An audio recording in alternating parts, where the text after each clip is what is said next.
¿Cómo les va? Bienvenidos, gracias por acompañarnos como cada domingo. La verdad tenemos tantos temas importantes y porque, por supuesto vamos a hablar de política de entrada. Está el senador Mena y está el señor Santoro. Gracias, antes que nada. Bienvenidos a todos. Vamos a hablar mucho de, la veo a Carolina Castro ya, primera dirigente mujer en la UIA después de 133 años, si no me equivoco. Y además industrial, es licenciada en ciencia política, pero es industrial, así que vamos a hablar de lo que es manejar una pyme en la Argentina hoy. Por supuesto nos vamos a meter, Doc, en uno de los temas importantes que nos está dejando la pandemia, que es una cosa así de casos, de desequilibrios de personas que están perdiendo no sé si es yo lo voy a decir. Es la otra pandemia, ¿no? Es la otra pandemia, la cabeza, la locura, casos que se están dando. La semana pasada se dio un caso aquí en Belgrano en una escuela de danza, pero vamos a hablar de ese tema también porque el daño psicológico, psiquiátrico que está dejando la pandemia, por supuesto, es enorme. Y desde ya vamos a hablar de economía, así que ya nos metemos en un segundo nada más. Antes te cuento que la inseguridad, que es un tema recurrente que nos preocupa a todos, y tu seguridad no puede esperar. Protégete con SPS Alarmas Monitoreadas por Hogares y Comercios. Solicita el asesoramiento de un especialista en seguridad o contratalo en tan solo 3 clics a través de sps.com.ar. Recordá, sps.com.ar. Cuando estás en familia, que la inseguridad no te quite el sueño. Disfruta de cada momento en la tranquilidad de tu hogar. Protégete con SPS, alarmas monitoreadas para hogares y comercios. SPS, cuidamos tu mundo. Yo hice la agenda de Patricia Bullrich con su asistente. La asistente, yo le informé que tenía esta disponibilidad de pasajes innominados. Fue toda una confusión porque fue medio rápido. Yo hablé con el apoderado del partido que iba a sacar los pasajes. Después el apoderado habló con la privada de la senadora. Se los ofrecí a su secretaria. Me preguntó lo de la legalidad y así fue como viajó. Sinceramente, yo pido disculpas y voy a devolver el dinero porque si bien es legal, no lo considero ético de mi parte. Yo pienso que es ético porque si no, no lo hubiera hecho. Sí, fue una cuestión partidaria, pero bueno, hubo una confusión. Esas cosas que uno no sabe exactamente cómo suceden. Pido disculpas porque esto tendría que haber salido por el partido. Usaron un Hércules para llevarlo a Evo Morales a Bolivia y eso ocurrió. Me encanta Laura Machado que quiera comparar peras con manzanas. Que el protocolo de un refugiado en Argentina es lo que hicimos nosotros. Lo que hizo Patricia Bullrich está mal, pero no justifica una cosa queriendo ensuciar otra, porque la otra no está sucia. Yo lo primero, ahora vamos con vos, Lourdes, y con algunos datos. Ya la pregunta se las dejo, tanto a Santoro como a Mena. La sensación que yo tengo, y que creo que tiene gran parte de la Argentina, y sobre todo después de un año durísimo, de muchos años duros y de un año particularmente duro, es que alguna vez le tiene que tocar a la política, ¿no? Que en algún momento uno tiene que sentir que la política, el sector público, alguna vez uno tiene que sentir que hacen algo de ajuste, que no siempre el ajuste termina en nuestros bolsillos. Pero ahora ya nos metemos en ese tema. Lourdes, dale. Sí, vamos a hablar un poco del tema de los sueldos de los diputados y los senadores y también el tema de los pasajes, porque no es menor la cuestión de los pasajes que ya se viene debatiendo hace bastantes años, Antonio. Para hablar del sueldo de los legisladores, ¿cuánto gana un diputado? Tiene un sueldo bruto de cerca de 200.000 pesos más los gastos de representación. Sí. El tema de la movilidad tiene que ver un poco con esto de los pasajes, también el desarraigo. Un diputado cobra un 14% más por desarraigo. ¿Qué es esto? Aquellos que viven a más de 100 kilómetros de la ciudad de Buenos Aires, obviamente cobran ese plus. Aquellos que viven dentro del radio de los 100 kilómetros no lo cobran. ¿Y la movilidad? ¿Qué es esto de la movilidad? Acá pusimos 10.000 pesos, pero pueden elegir cobrar 10.000 pesos, que es una suma no remunerativa, como 20.000 o como 30.000 pesos. Esto es una suma de 10.000 más 12 tramos aéreos y nominados. Esto es para los diputados. En el caso que cobren 20.000 como no remunerativa, van a tener, en lugar de los aéreos, 20 pasajes terrestres. Y en el caso que cobren 30.000, no van a percibir ningún pasaje. Esto es en el caso de los diputados. En el caso de los senadores, tienen un sueldo bruto de 240.700 pesos y los gastos de representación siempre son 20.000. En el caso también se trató mucho el tema de los pasajes, no pasó lo mismo que en diputados, porque no hubo un acuerdo, quisieron sacarlo de los pasajes. Porque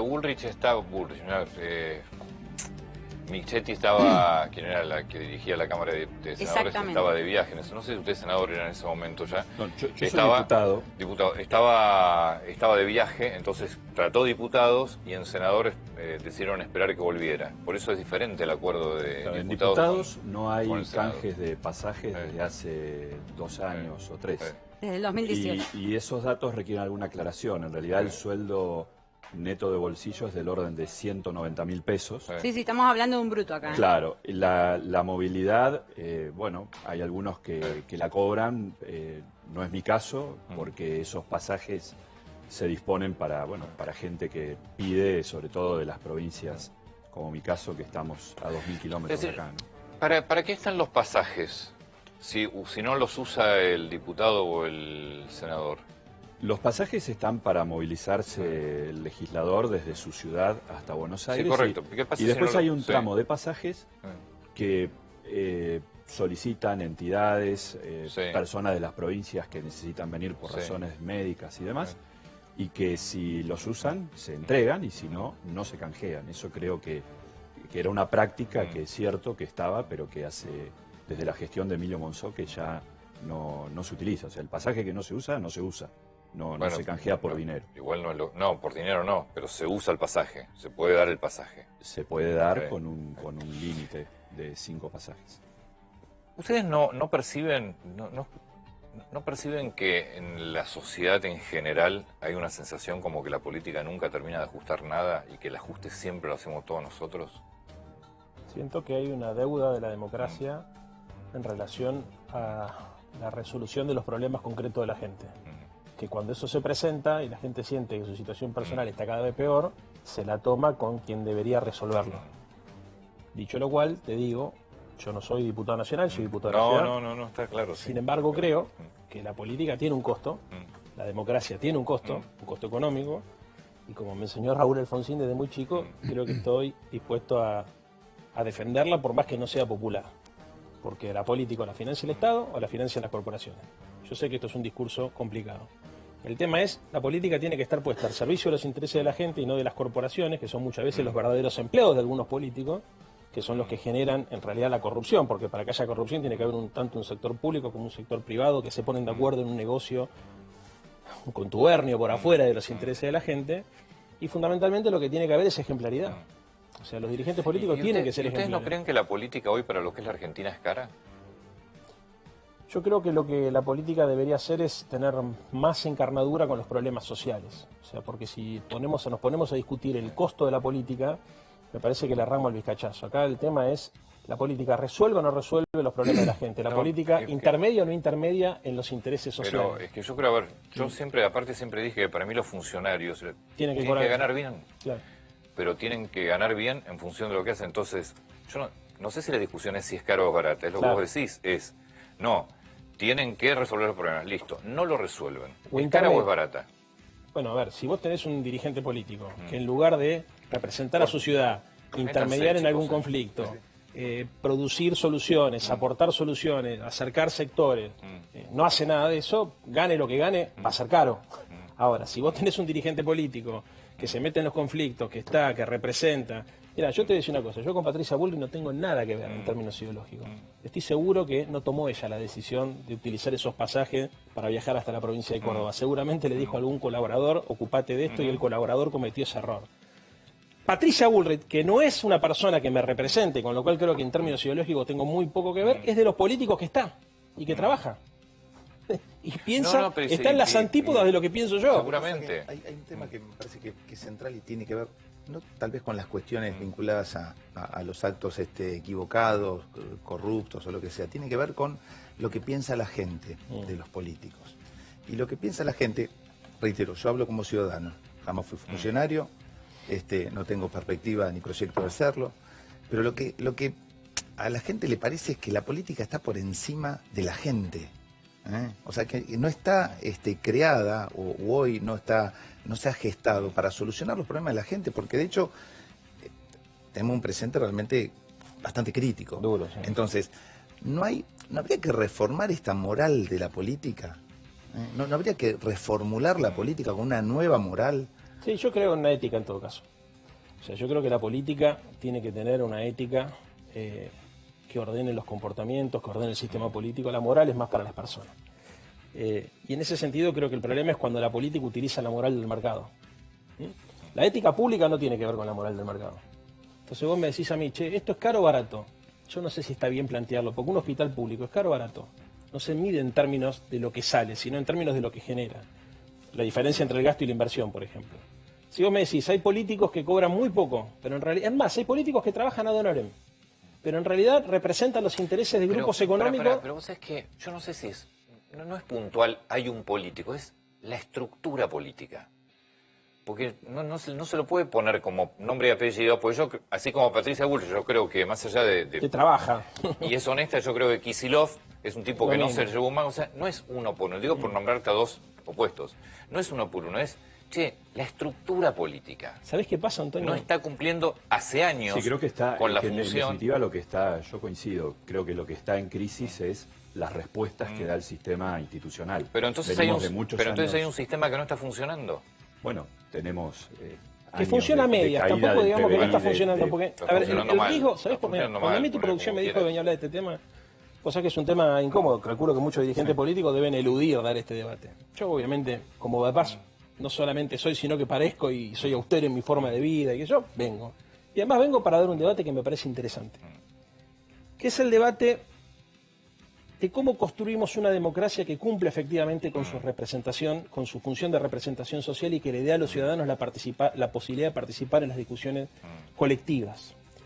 Es un debate complejo porque cada vez que hablamos sobre lo que sale la democracia, el costo de la democracia, después vas a ver qué va a pasar la discusión con las PASO, cuánto salen las PASO, si sale muy cara las PASO entonces hay que suspenderla. Digamos, son discusiones que muchas veces con argumentos de la antipolítica influyen en decisiones políticas. Y a mí esto lo que más me preocupa es que yo creo que como consecuencia de la crisis económica, hace mucho tiempo que lo vengo viendo en América Latina, por lo menos en los últimos 2 o 3 años, empiezo a ver el surgimiento de un espacio antipolítico. Y ese espacio antipolítico que se expresa en la indignación de mucha gente, pasó en Chile que prendieron fuego todo, si toma forma y si efectivamente se encarna en la conciencia colectiva, corremos el riesgo de que lo bueno del sistema perezca para pasar a un sistema que no solamente va a ser caro, sino que además va a ser más injusto. Sí, igual creo que hay una deuda en materia de reglas de transparencia, rendición de cuenta, información pública, que seguramente levantarían muchos de esos prejuicios, ¿no? Sí, perdón, salud, educación, además, me refiero a seguridad, o sea, los problemas están pero aparte vos hablaste de crisis económica, pero la crisis económica no es por obrar así el Espíritu Santo, es la clase política que dirige, la clase dirigente, la clase dirigente, clase política, empresaria, sindical, la clase, es decir, no es que la crisis económica año tras año, década tras década, porque la Argentina la verdad que es, entonces hay algo de la dirigencia que está mal. Sí, de las reglas también.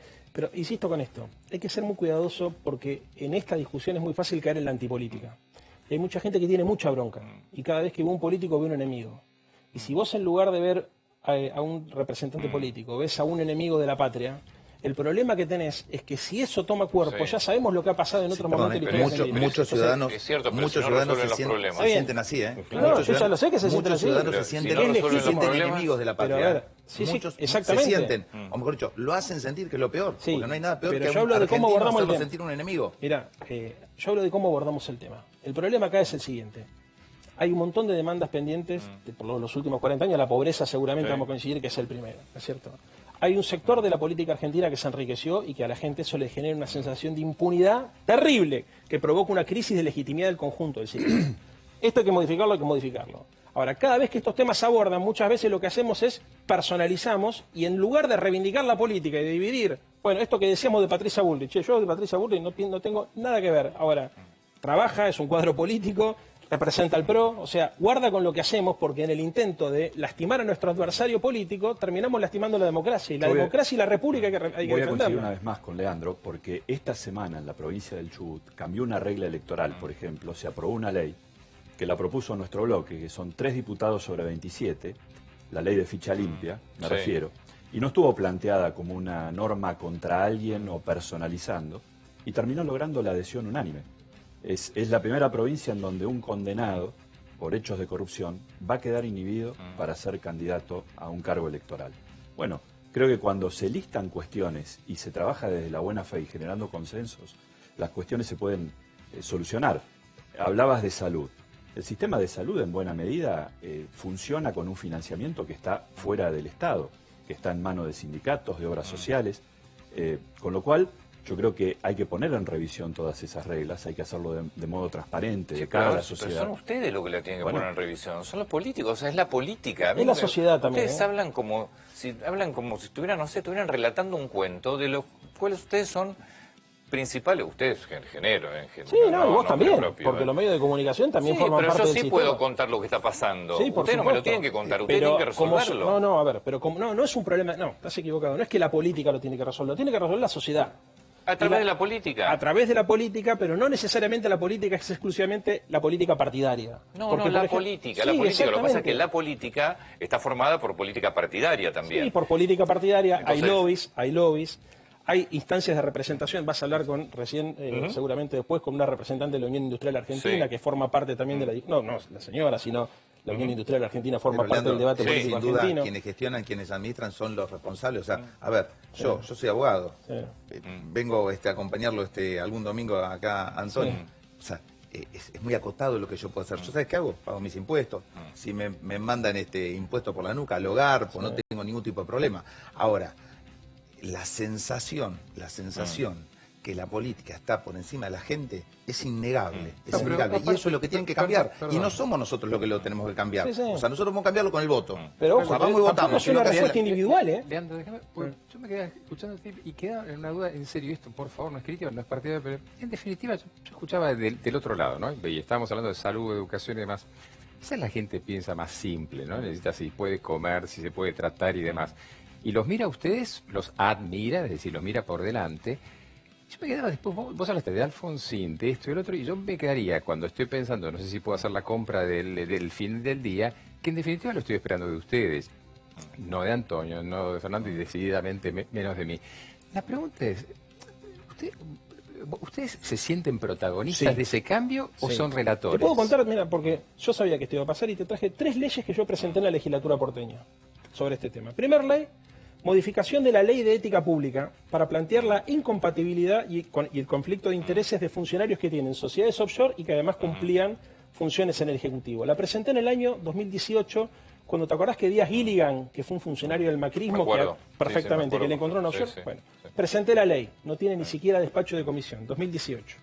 Después presenté una segunda ley, con motivo de los arrepentidos. ¿Te acordás los arrepentidos? Bueno, así como había políticos arrepentidos, había empresarios arrepentidos. Sí, la causa de los cuadernos. Exactamente. Presenté la ley de exclusión de empresas arrepentidas del listado de proveedores del Estado. ¿Qué decíamos nosotros? Si el señor, por ejemplo, Benito Rogio, asume que pagó coimas porque fue el juez y le dijo yo pagué coimas, no puede seguir operando Metrovías.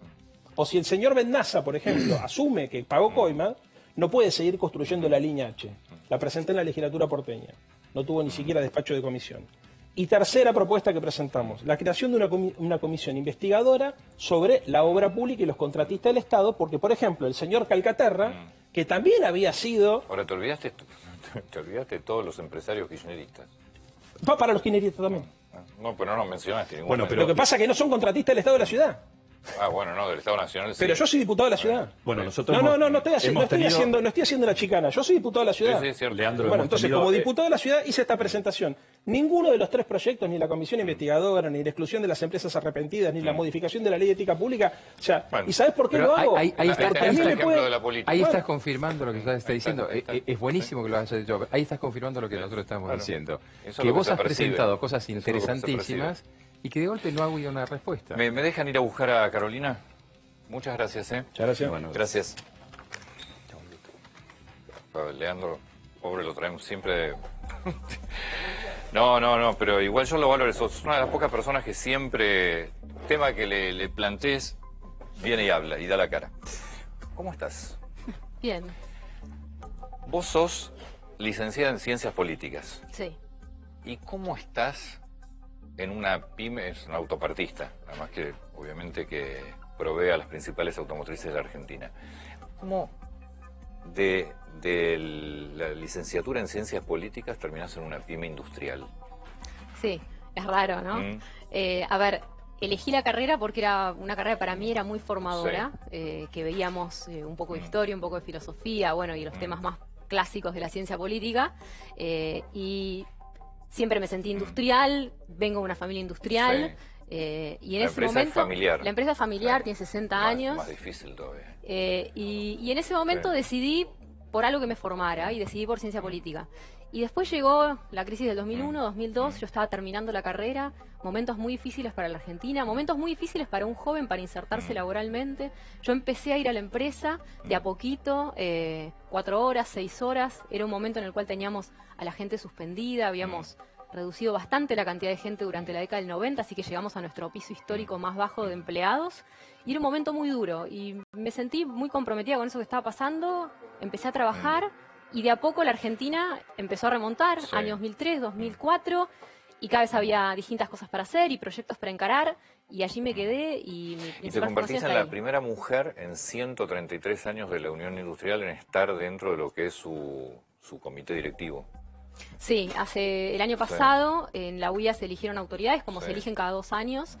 La UIA es interesante porque la conforman 52 organizaciones, se la llama Cámara de Tercer Grado, porque si bien hay empresas socias, el principal representante es una cámara en sí misma, que o representa un sector de actividad o representa una región del país. En mi caso, los autopartistas de la Cámara FAC me dieron un mandato para que los representara y terminé, digamos, en esa mesa. ¿Cuántos empleados tenés?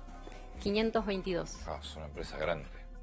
Contame qué es ser empresaria pyme importante en la Argentina. Primero yo lo vivo con mucho orgullo. Tener una empresa pyme industrial en particular, que no es nada fácil de mantener a lo largo del tiempo, lo vivimos con mucho orgullo.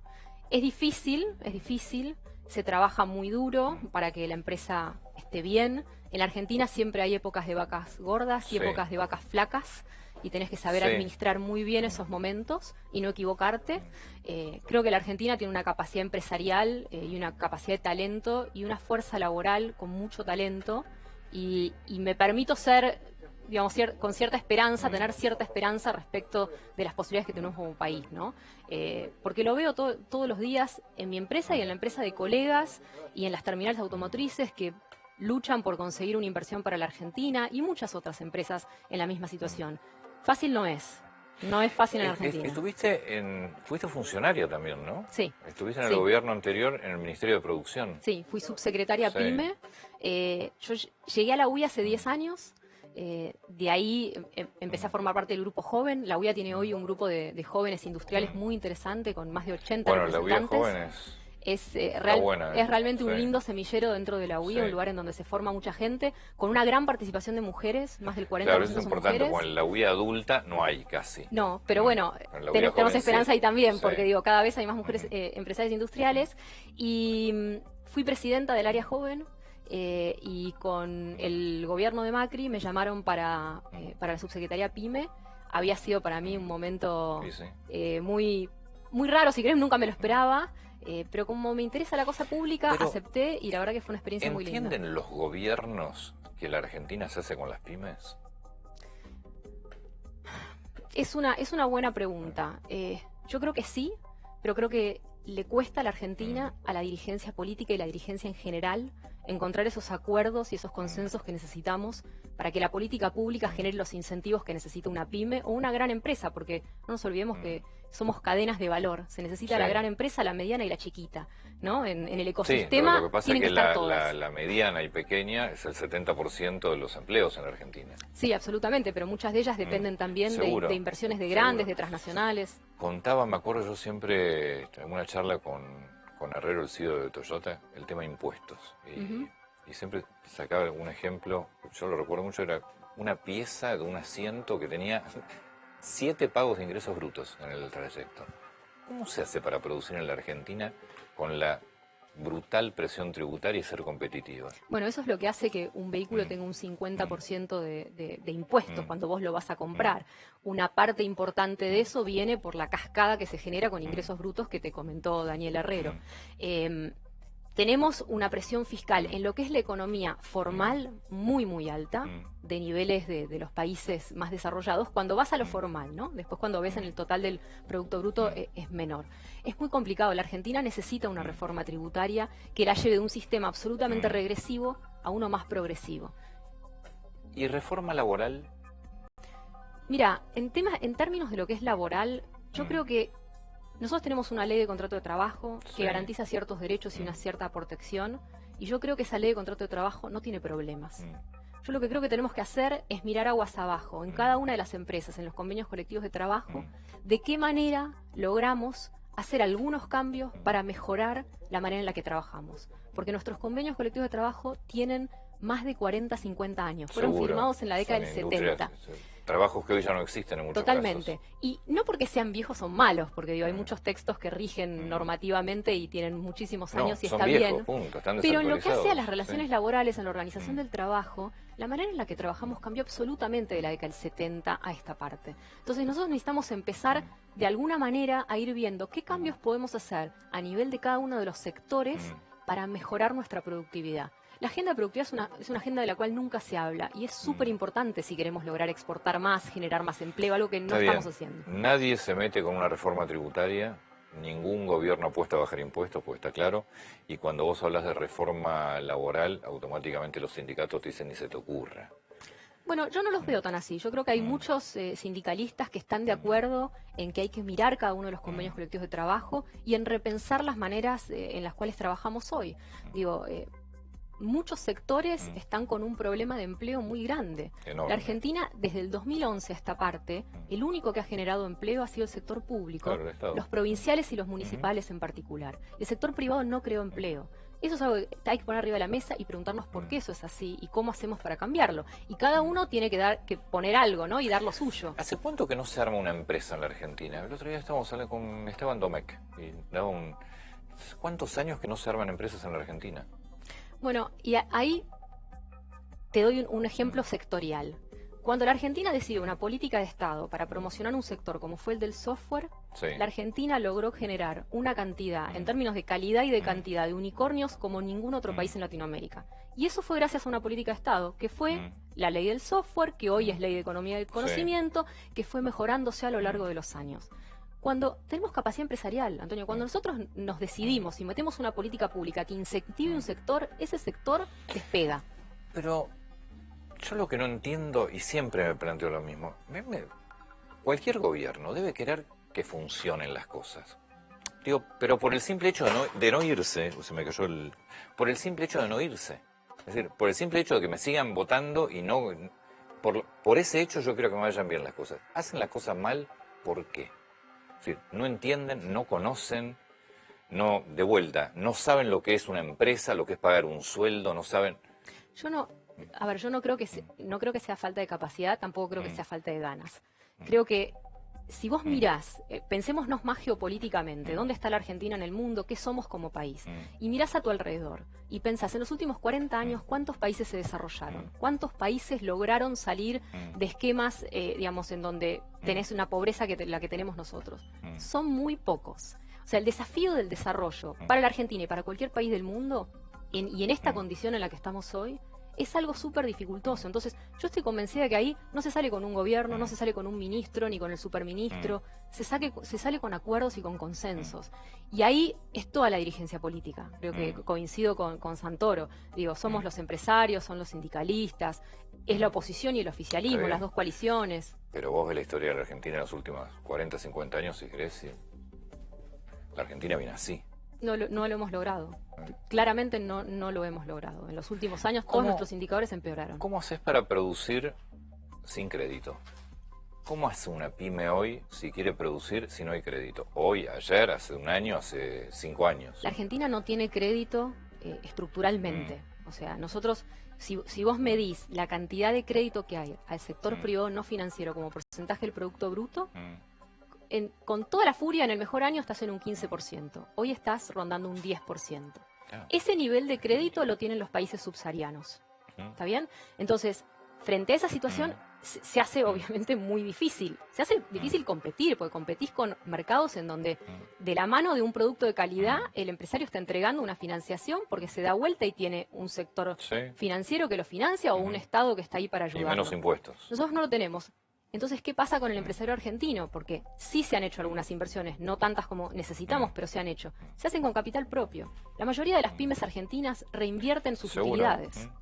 Esa es la manera de crecer, porque crédito es muy difícil tenerlo. Claro, pero es un crecimiento acotado.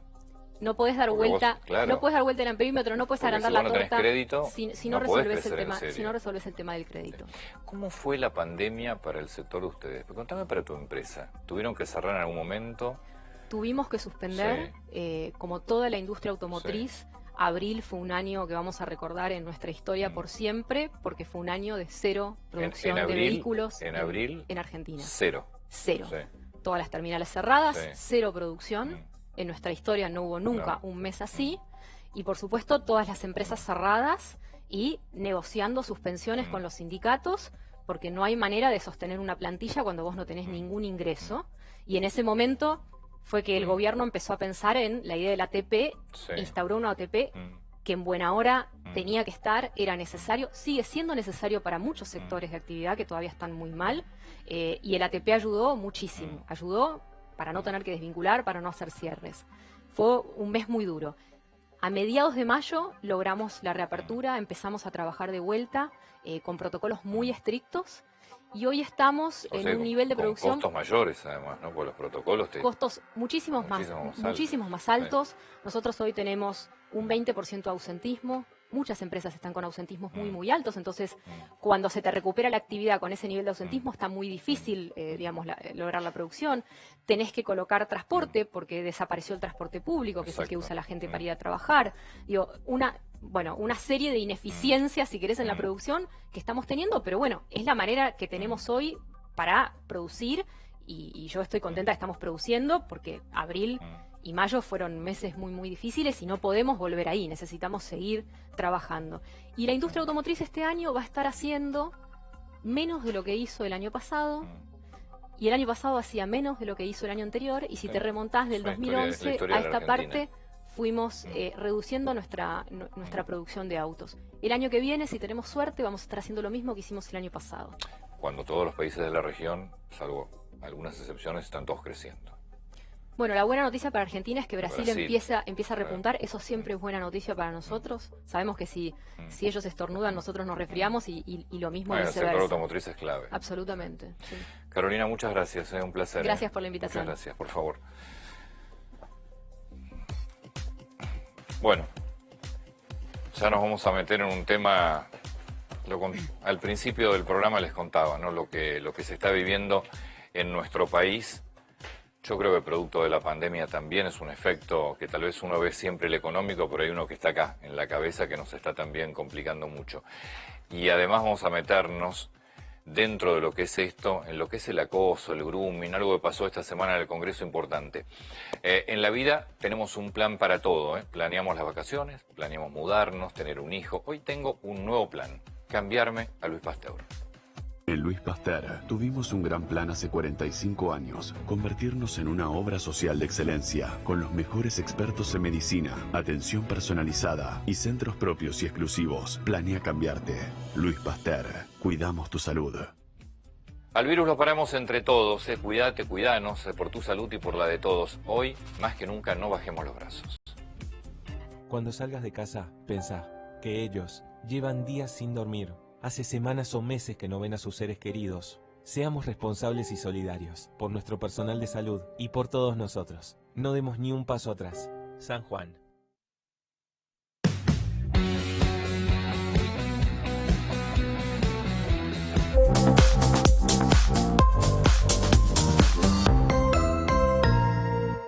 ¿Cansado de que cada vez que freís sea un desastre? ¿Las manchas en el piso se han convertido en una pesadilla?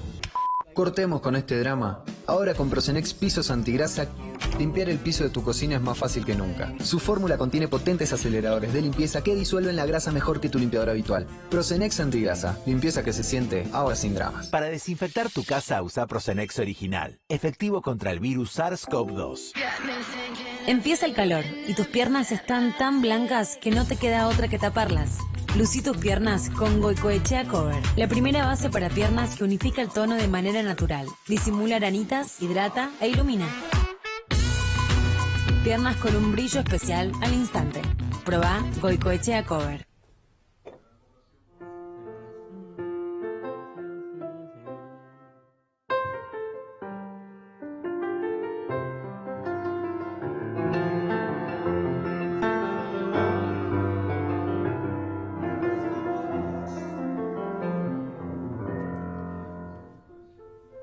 Elementos.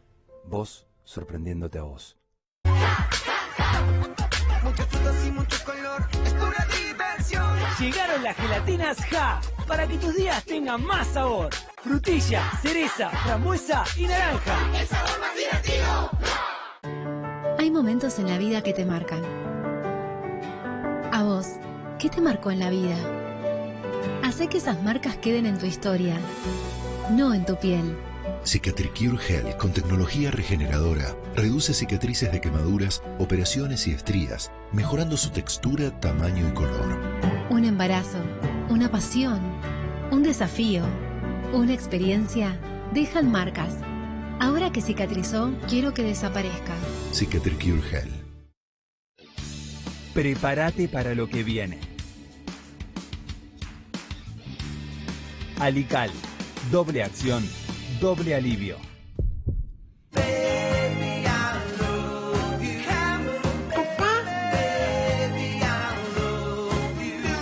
Un dolor puede interrumpir tus mejores momentos. Alivialo con Actron. Actron Rápida Acción. Alivio que no se hace esperar. Para entender lo inentendible, para explicar lo inexplicable, para decirte las cosas como son, buscando más preguntas. Arranca tu día con la información más confiable. Arranca con LAGE, BDA, lunes a viernes a las 6:50 en América. Me duele la quinta limpieza profunda de la semana. Me duelen las clases de los chicos en casa. Me duelen las clases de estadística online. Algunos dolores cambiaron. Lo que no cambió es la manera de aliviarlos. Con Ibupirac, alivia los dolores de cabeza y musculares hasta por 8 horas. Ibupirac, el dolor para. Vos no. Si el dolor persiste, consulta a su médico. ¡Nutritiva! ¡Te da energía! ¡Me dio hambre!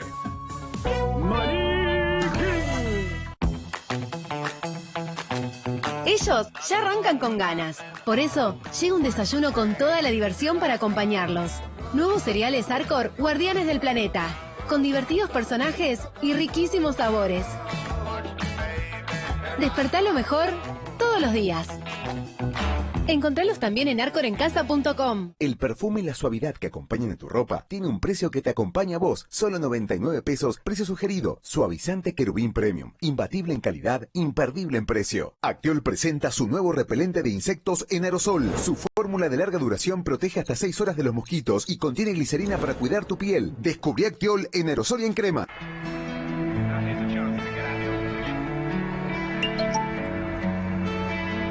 Creer que vos no estás en riesgo puede ser un riesgo. El sedentarismo y la obesidad pueden poner en riesgo tu salud cardiovascular. Ante alguno de estos factores, consulta a tu médico. Unas aspirinetas al día contribuye a la prevención de accidentes cardiovasculares.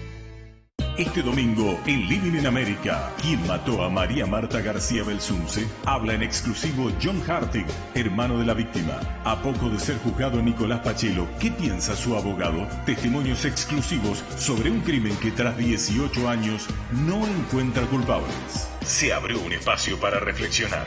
Entra Living in America con Alejandro Fantino y Débora Plager. Este domingo a las 22 por América. Un living que se convirtió en oficina. Un baño en una peluquería. Tu casa tiene mucho para darte. Y Poet también, porque además de tener fragancias irresistibles, elimina el 99.9% de virus y bacterias. Poet, disfruta más tu casa. Why are you doing this? Your uncle was a spy, and I think you are too. Alex Rider, I presume.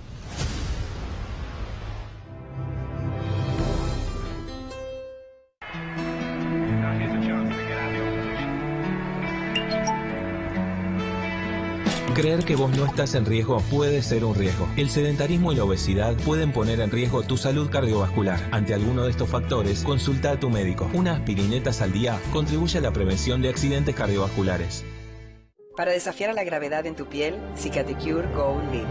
Crema de día, de noche y un nuevo contorno dúo para tratar arrugas perioculares y código de barra, que generan un efecto de tristeza y mayor edad. En 6 semanas se reducen las arrugas gravitacionales, renovando tu expresión. Cicatricure Gold Lift. Martita, ¿me llamaste? No te llamé. Sí, me llamaste, hiciste así y llamaste al genio genial. ¿Estás deseando que se te vaya el dolor de cabeza? No gastes un deseo en eso. Tómate un genial. Gracias. No. Los 1001 dolores alivia el nuevo Geniol. Un comprimido de liberación inmediata para liberarte de los dolores más intensos. Nuevo Geniol. El dolor desaparece. Elea, adelante con tu vida. Hay voces que merecen ser escuchadas. Si venís masticando un pensamiento, soltalo. Hacela corta. Decí lo tuyo. Vos ponés la idea, yo el flow. Hagamos un tema que suene en todos lados. Decí lo tuyo en vocesfrescas.com.ar y juntos lo hacemos canción. Belden, activa tu frescura.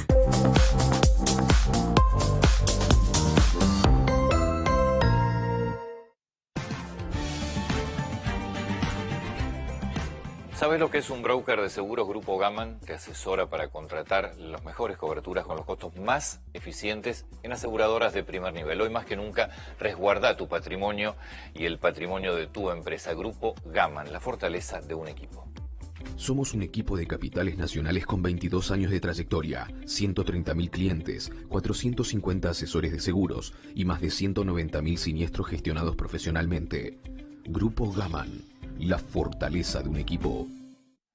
Comer pescado es rico y bueno para tu corazón, pero si no comes lo suficiente te recomiendo Regulip 1000 con omega 3 de aceite de pescado que te ayuda a nivelar el colesterol y a bajar los triglicéridos. Regulip 1000, corazones preparados para la vida.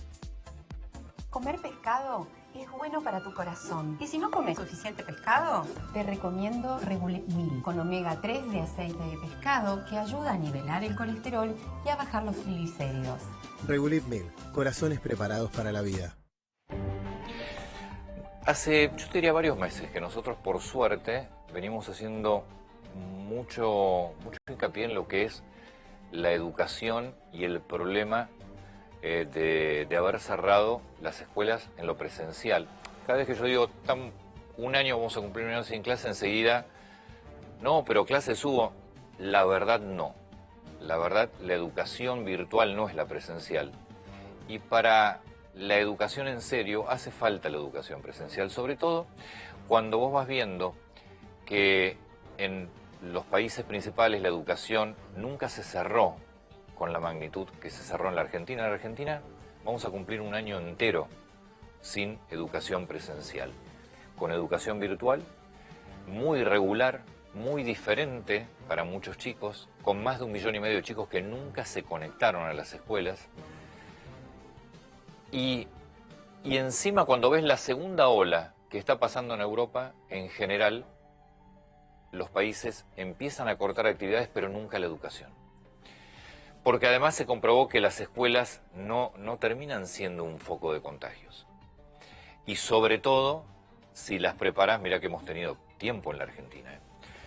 Hoy hay 2 o 3 artículos hay un artículo pero muy bueno en La Nación, hay otro artículo muy bueno en Infobae, hay artículos en la prensa o en los medios europeos, todos haciendo foco en la falta de clases en la Argentina. Un año sin clases presenciales para la Argentina es una tragedia, porque es un país donde la educación y la falta de la educación curricular es gravísima. Las diferencias entre aquellos que tienen la posibilidad de educarse o de acceder a una educación, al menos de los famosos 180 días, contra muchas veces la educación pública y sobre todo en unas zonas de la Argentina que se han pasado meses sin clases enormes. La Argentina tiene como principal problema, ni siquiera es el económico, el económico por supuesto es grave.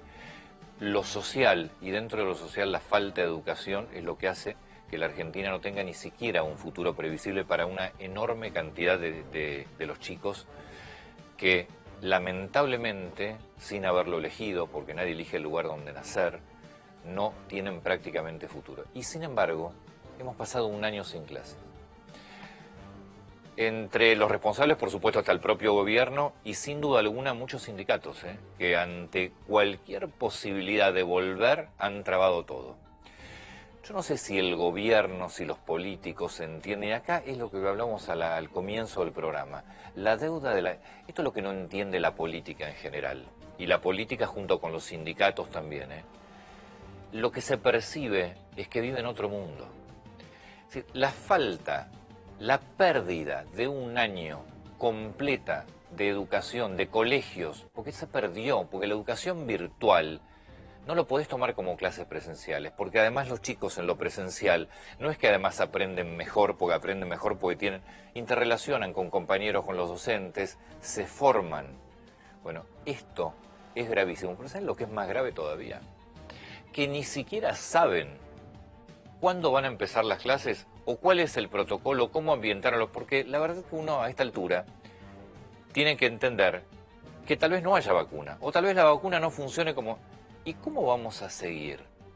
¿Alguien se puso a pensar? ¿Alguien nos contó cómo va a ser el 2021, por ejemplo, en algo tan central como la educación, si la vacuna no funciona como debería funcionar o no se llega a la vacuna? Porque yo les aseguro que dentro del gobierno me están pensando hasta que no haya vacuna no volvemos, y los sindicatos ni te cuento. Bueno, la Argentina viene con un enorme retroceso en muchos aspectos, en lo económico, pero la educación, que viene con un enorme retroceso hace décadas, es central para tener futuro en la Argentina. Hoy la Argentina tiene muy poco futuro, entre otras cosas porque no tiene educación, y entre otras cosas porque estuvimos un año con los colegios cerrados. Bueno, vamos a hablar del otro tema importante, por supuesto, también, que es el económico, y el señor Rodrigo Álvarez nos va a contar lo que no podemos entender. ¿Cómo estás, Rodrigo? ¿Qué tal? ¿Cómo estás, Antonio? ¿Cómo que te traes? Me dices que me trajo $1.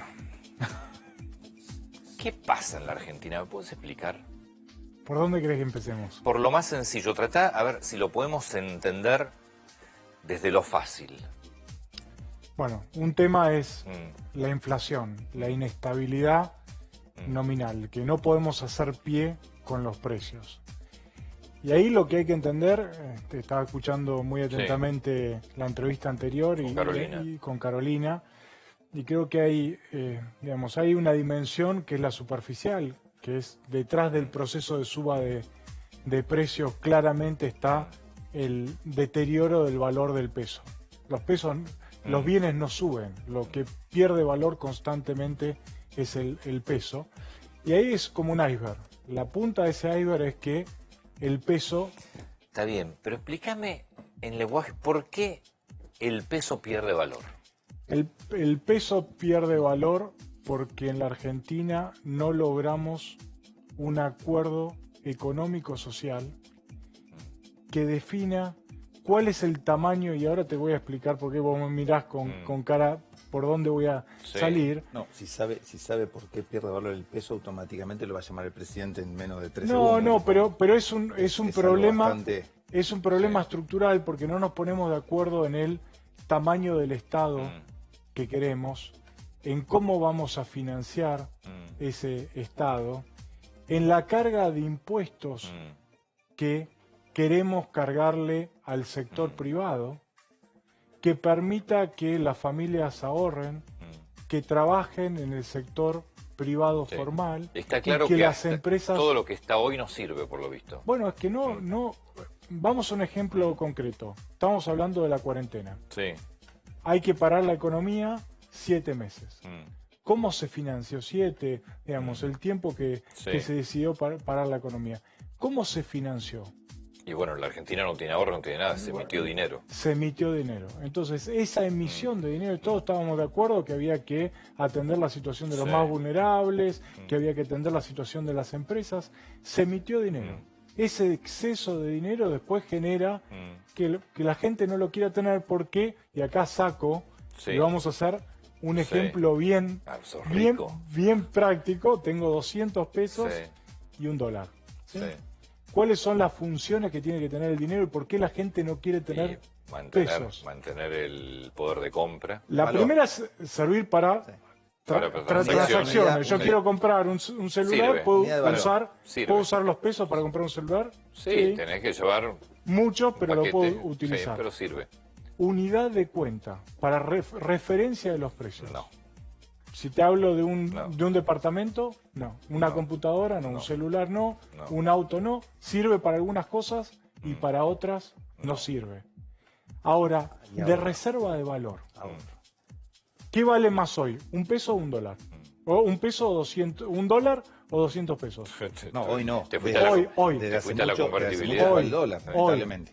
Hoy un dólar vale 170 pesos. Sí. ¿No? Entonces, ahora si yo te digo, vos tenés que guardar un año, un dólar 200 pesos o un dólar. ¿Qué elegís para guardar? Para proteger todo.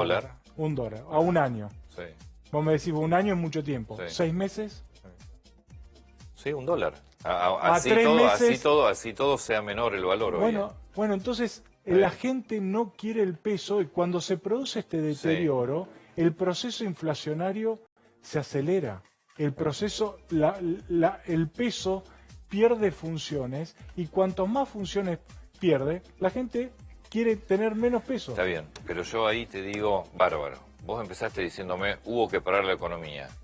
Entonces, el año pasado no hubo pandemia y la inflación fue del 50%. Bueno, exactamente, porque digamos, tenés un problema, te puse un ejemplo de este año, porque tuviste que emitir muchísimos pesos. El año pasado, la causa de la inflación fue un acuerdo que no se una falta de confianza, una salida de capitales fenomenal, que aceleró el tipo de cambio, digamos, obviamente un programa económico que no funcionó.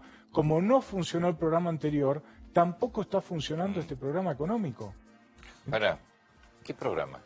Bueno, hay una alineación, ¿Cuál es? Te pregunto en serio, pues no sé cuál es. Bueno, yo creo que... ¿No son medidas transitorias las que se tomaron? Son medidas, yo creo transitorias. Son medidas que el gobierno, podemos ponerle el mote de transitorias, claramente hay un conjunto de intenciones que plantea el gobierno. Ahora, cuando pensamos la economía a 6 meses, claramente no hay señales, no hay definiciones. Entonces, Enrique quiere armar una industria, quiere armar una empresa, porque además de psiquiatra es empresario industrial. ¿Con qué lineamientos lo arma? Es decir, ¿cuál es el programa? ¿Qué toma un empresario en la Argentina para decidir invertir? Hoy la economía está, por eso volvemos al punto inicial, está totalmente a falsa escuadra. Los incentivos están mal trazados, en todo sentido. La Argentina necesita dólares. Hoy premiamos al importador porque le estamos dando un dólar barato. Pero que tenés que importar porque si no, no podés producir. Coincido. Ahora pero necesitamos dólares. ¿Y el exportador a qué tipo de cambio exporta? Bueno, pero a 80. Está bien, lo matás.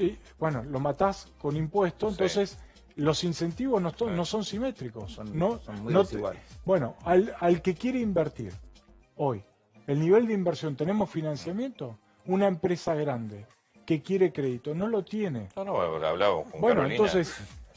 Se invierte lo propio, que es muy escaso, no podés crecer con eso. Exactamente, entonces la Argentina hoy tiene un problema estructural que es que no tiene ese acuerdo todavía, no sé si va a estar. La ecuación que hiciste con el peso, los pesos y el dólar, ¿hace cuánto vos podrías, o sea, con presente, ¿no? Mirando hacia el pasado, ¿hace cuánto lo pudiste haber hecho?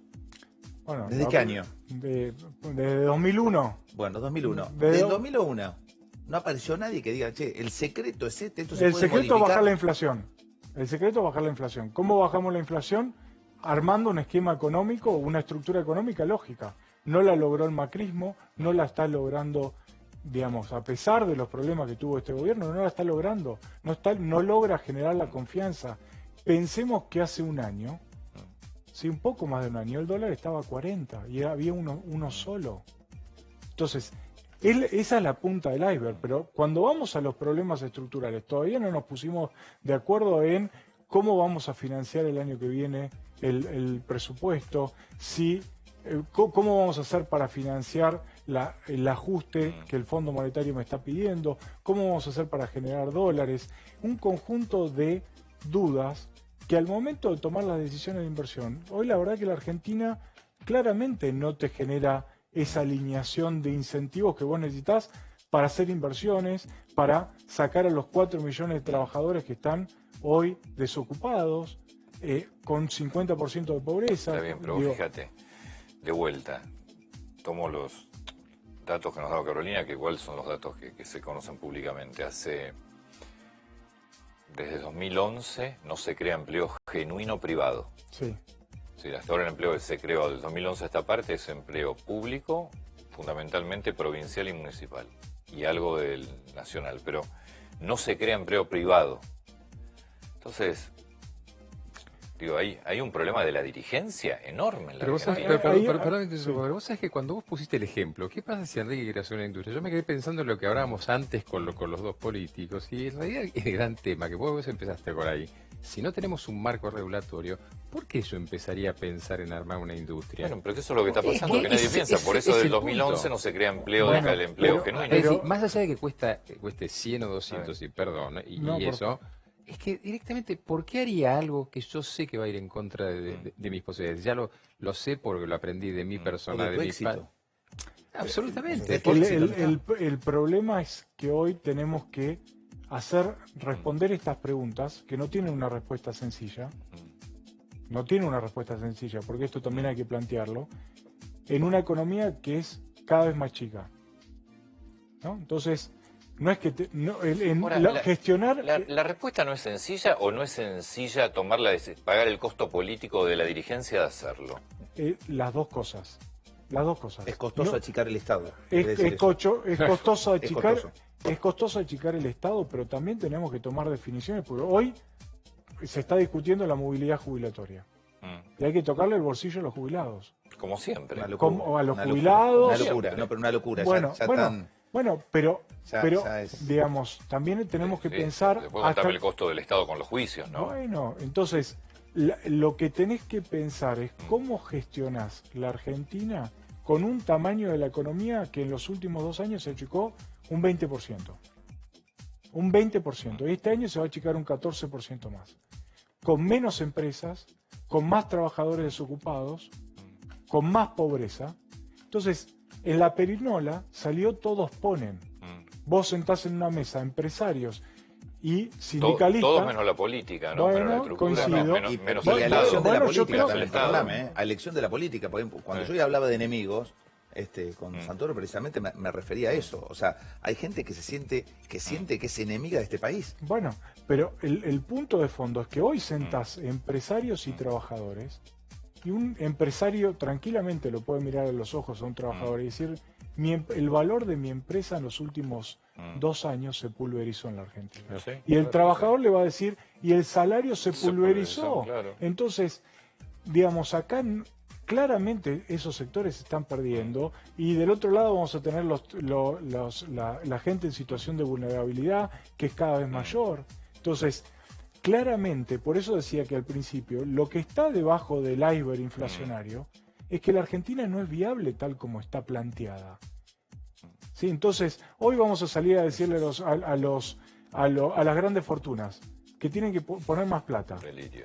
Bueno, es un delirio, porque eso no entiende o esconde que detrás de una fortuna que se genera, un patrimonio que se genera en Argentina, es un empresario que pagó el 30% de impuesto a las ganancias. Perdóname, se la vas a dar a los tipos que invirtieron, que hicieron todo mal hace años, históricamente. O sea, el tipo que se peló el lomo laburando, se la va a dar a un tipo que no sabe ni siquiera el destino que se le va a dar.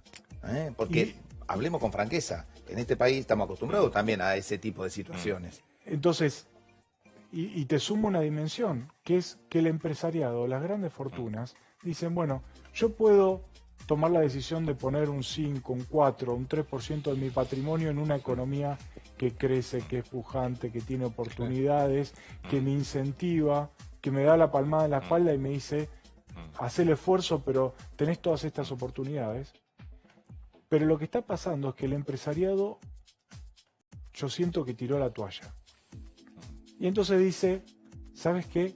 Yo me corro, me voy a otro, no me van a cazar en este zoológico, me cambio de zoológico que me tratan más o menos bien, del otro lado me dan de comer, voy a tener que pagar, pero puedo pensar, y cuando un gran patrimonio, un inversor, se lleva su residencia fiscal, se lleva sus negocios, sus inversiones, su futuro, su consumo, digo, entonces... Parte del gasto público.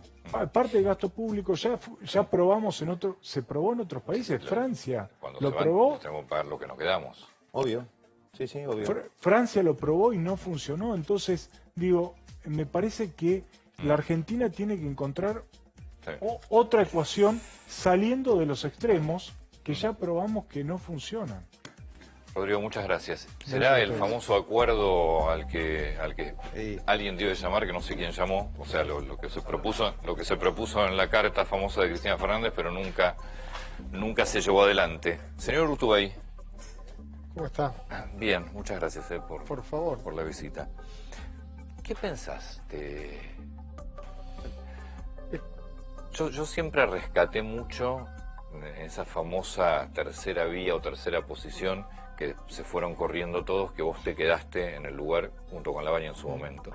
Yo siempre lo rescaté mucho porque la verdad que me parece muy importante que por más que la suerte estaba muy echada en términos electorales, vos decidiste, no, pero mi camino es este, yo no voy ni acá ni acá, porque yo había planteado la tercera vía, o la tercera posibilidad.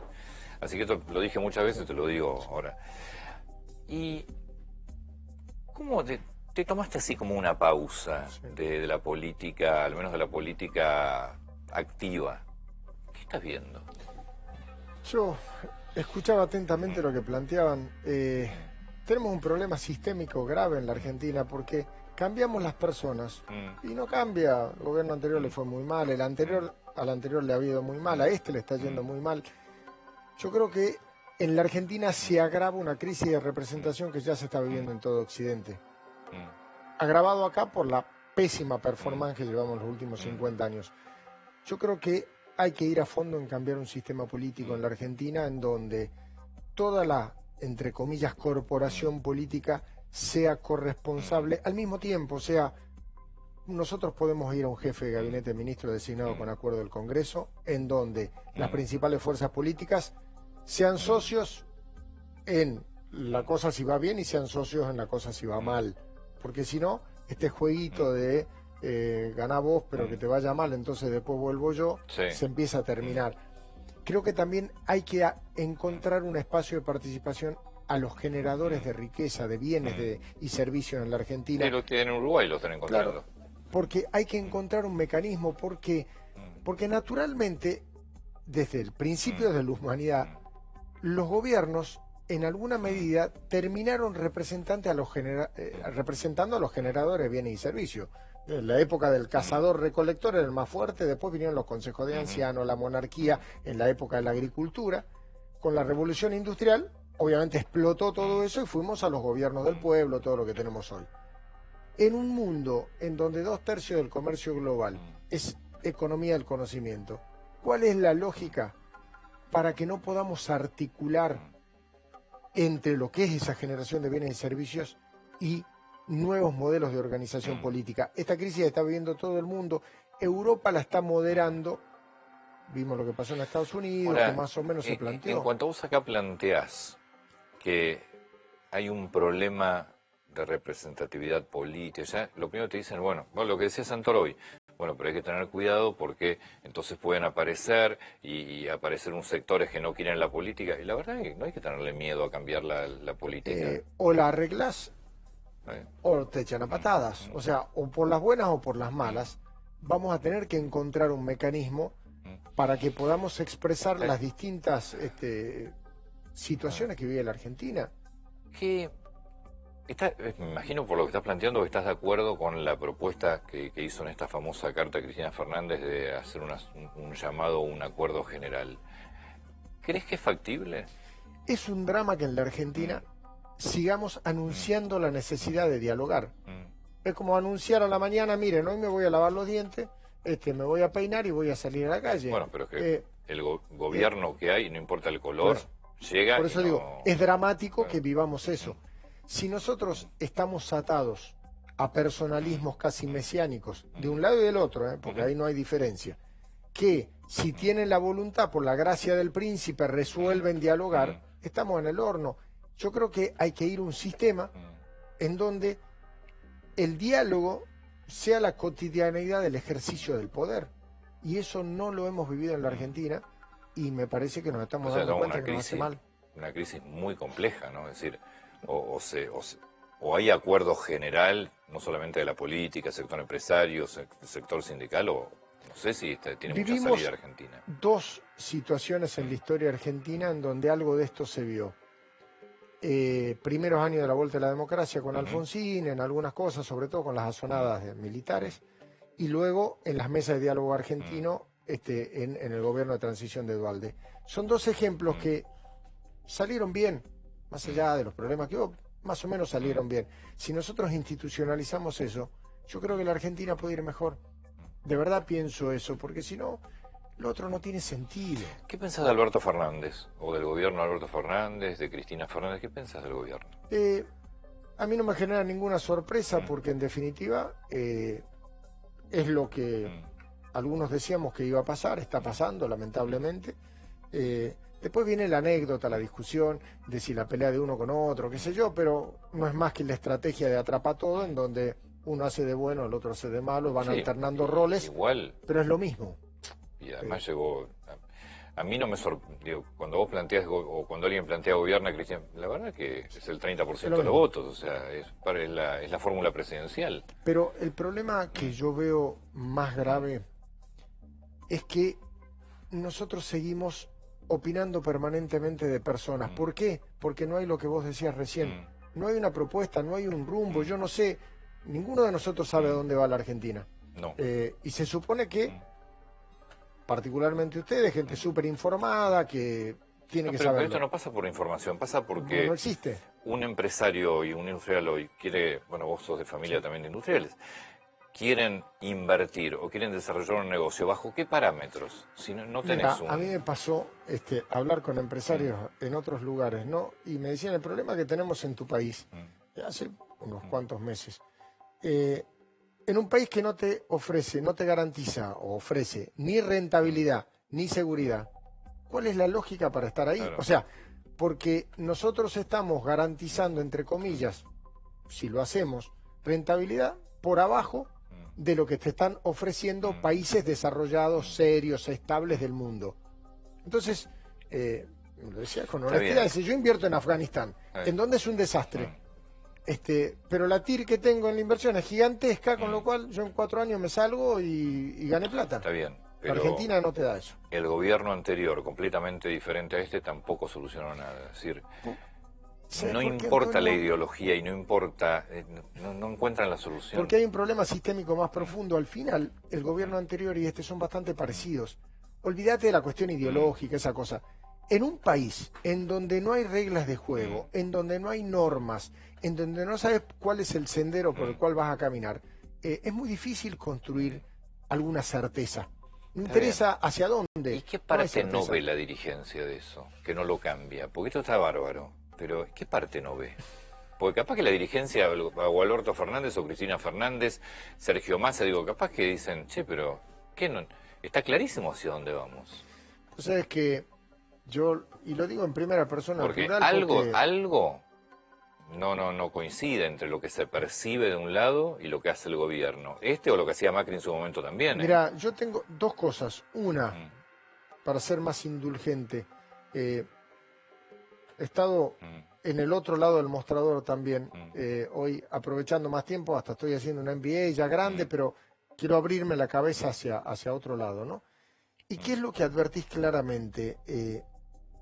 Hay un sistema operativo, es como que el dirigente político funciona con un sistema operativo Windows y el mundo de la actividad económica funciona con Mac, por decir. Los dos no se tocan, no hay compatibilidad. No es que unos sean buenos y los otros sean malos. ¿Sabes qué? Está bien, pero yo, ya sea Mac, el iOS, o ya sea Windows, yo ya sé cómo son. Totalmente de acuerdo. El problema nuestro se agrava. Primero está ese problema general. Está bien, pero ponele que esté separados. Acá hay otra más. Pero yo la verdad que no sé la si están segunda así. parte del problema, Claro. ahora que estamos discutiendo el tema de la vacuna, sí, vacuna no, la Argentina necesita vacunarse contra el poder. El poder es una enfermedad incurable. Si vos te enfermas de poder, no te curas nunca más en tu vida. Entonces, ¿cuál es la vacuna? Un alto vigor de institucionalidad. Lo que nos falta en la Argentina es tener un umbral de institucionalidad más alto que el que tenemos, porque si no, la cosa no va a andar nunca. ¿Y eso en la práctica qué sería? En la práctica significa cumplir normas, tener procesos, profesionalizar la toma de decisiones en la administración pública y, como digo, es incorporar a todos en la toma de la decisión. Primero a todos los políticos, pero a todos los políticos. Todo en la misma bolsa. Segundo, hay que encontrar mecanismos de participación. Hoy hay formas mucho más modernas de participación que no requieren de una consulta, un plebiscito, con el blockchain, con lo que sea. Buscar mecanismos para que los actores de la economía puedan participar en la toma de decisiones, para que no nos pase lo que nos pasa. Pero no participan porque no les interesa que participen, o sea... Por eso te digo, pero ¿sabes qué pasa? Si yo genero en las instituciones que eso sea de manera institucional y obligatoria, no optativa del gobernante, y la cosa va a caminar. O sea, Rodríguez decía que no había peor irresponsabilidad en la vieja lógica de la acumulación del poder que devolverle al pueblo el poder que el pueblo te había dado. Bueno, hoy ya no existe más ese modelo en donde la gente te votó a un político, el pibe se va y vuelve a los 4 años a ver qué hizo. No, te echan al día siguiente. Y está bien que así sea. Lo que hay que buscar es encontrar canales de participación. En la Argentina se van cerrando los canales de participación. Sí, todo al revés. A mí me asusta la parsimonia digo, tenemos casi 50% de pobreza, 14-15% de desocupación, una inflación ya estimada el año que viene cercana al 50% otra vez. Y no hay reacción. Pero no hay reacción de la política en general, pues tampoco vamos a enfocar solamente en este gobierno. No hubo reacción en el gobierno pasado. Sistémico. Claro. Es un drama. Es un drama porque esencialmente hay una distancia tan grande entre la suerte de los que ejercen, en mi caso ejercía, posiciones de poder, y el ciudadano que sufre eso todos los días. Hay una distancia gigantesca. Lo que hay que hacer es achicar esa brecha, porque la verdadera grieta está ahí, entre el pibe que tiene que salir a laburar todos los días y el otro que en definitiva es opcional. Y ese es el drama de Argentina, para mí más estructural, ¿no? ¿Y le ves algún viso de realidad a un acuerdo entre todos los sectores? Yo sinceramente no veo hoy en los principales actores de la política, activos de la política argentina, voluntad real y sincera de hacerlo. Yo no lo veo. Con franqueza no lo veo. ¿Sabes por qué?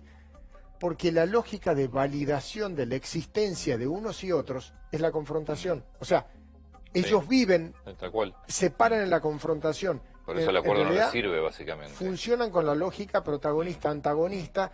Entonces, la lógica del acuerdo a ellos les complica su existencia.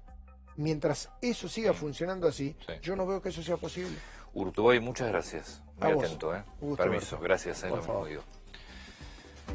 Bueno, ahora nos vamos a meter, lo vamos a escuchar atentamente también al señor De Rosa ahora, Bueno, por fin llegó la solución definitiva contra goteras y filtraciones, que es la nueva supercapa poliuretánica de Venier. Lo último en tecnología que llegó al país, una capa flexible e impenetrable que se adhiere al techo o al frente de tu casa y es muy fácil de pintar. Supercapa poliuretánica Venier. Mira. Nadie había logrado derrotar a las filtraciones hasta que llegó Venier Supercapa poliuretánica, elástica, impenetrable. Nueva tecnología de poliuretano única en Argentina. Venier, la supercapa poliuretánica. Si quieres vender oro, alhajas brillantes y relojes de marca precio internacional, Joyería Richardi compra oro 18 quilates hasta 8.200 pesos el gramo, y si es una alhaja te pueden pagar hasta el doble de ese valor. Richardi es el único que paga su alhaja por alhaja. Como siempre, Avenida Alvear 1572 aquí en Recoleta. Richardi es de nuestra confianza. Richardi. Comunicate al 4815-1547 o al 11 61 68 75 36.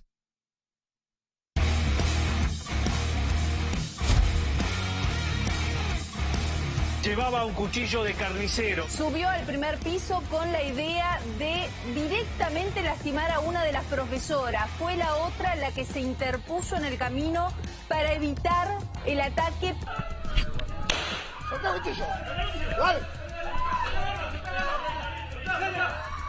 Situación controlada. Situación controlada. Envía ambulancia, examen prioridad. Solo por ser mujer, uno está en riesgo constantemente.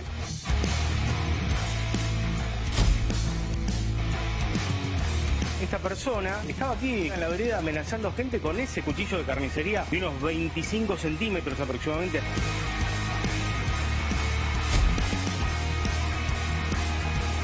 Esta persona con aparentes problemas psiquiátricos comienza allí esta balacera hacia todos lados y terminan varios heridos.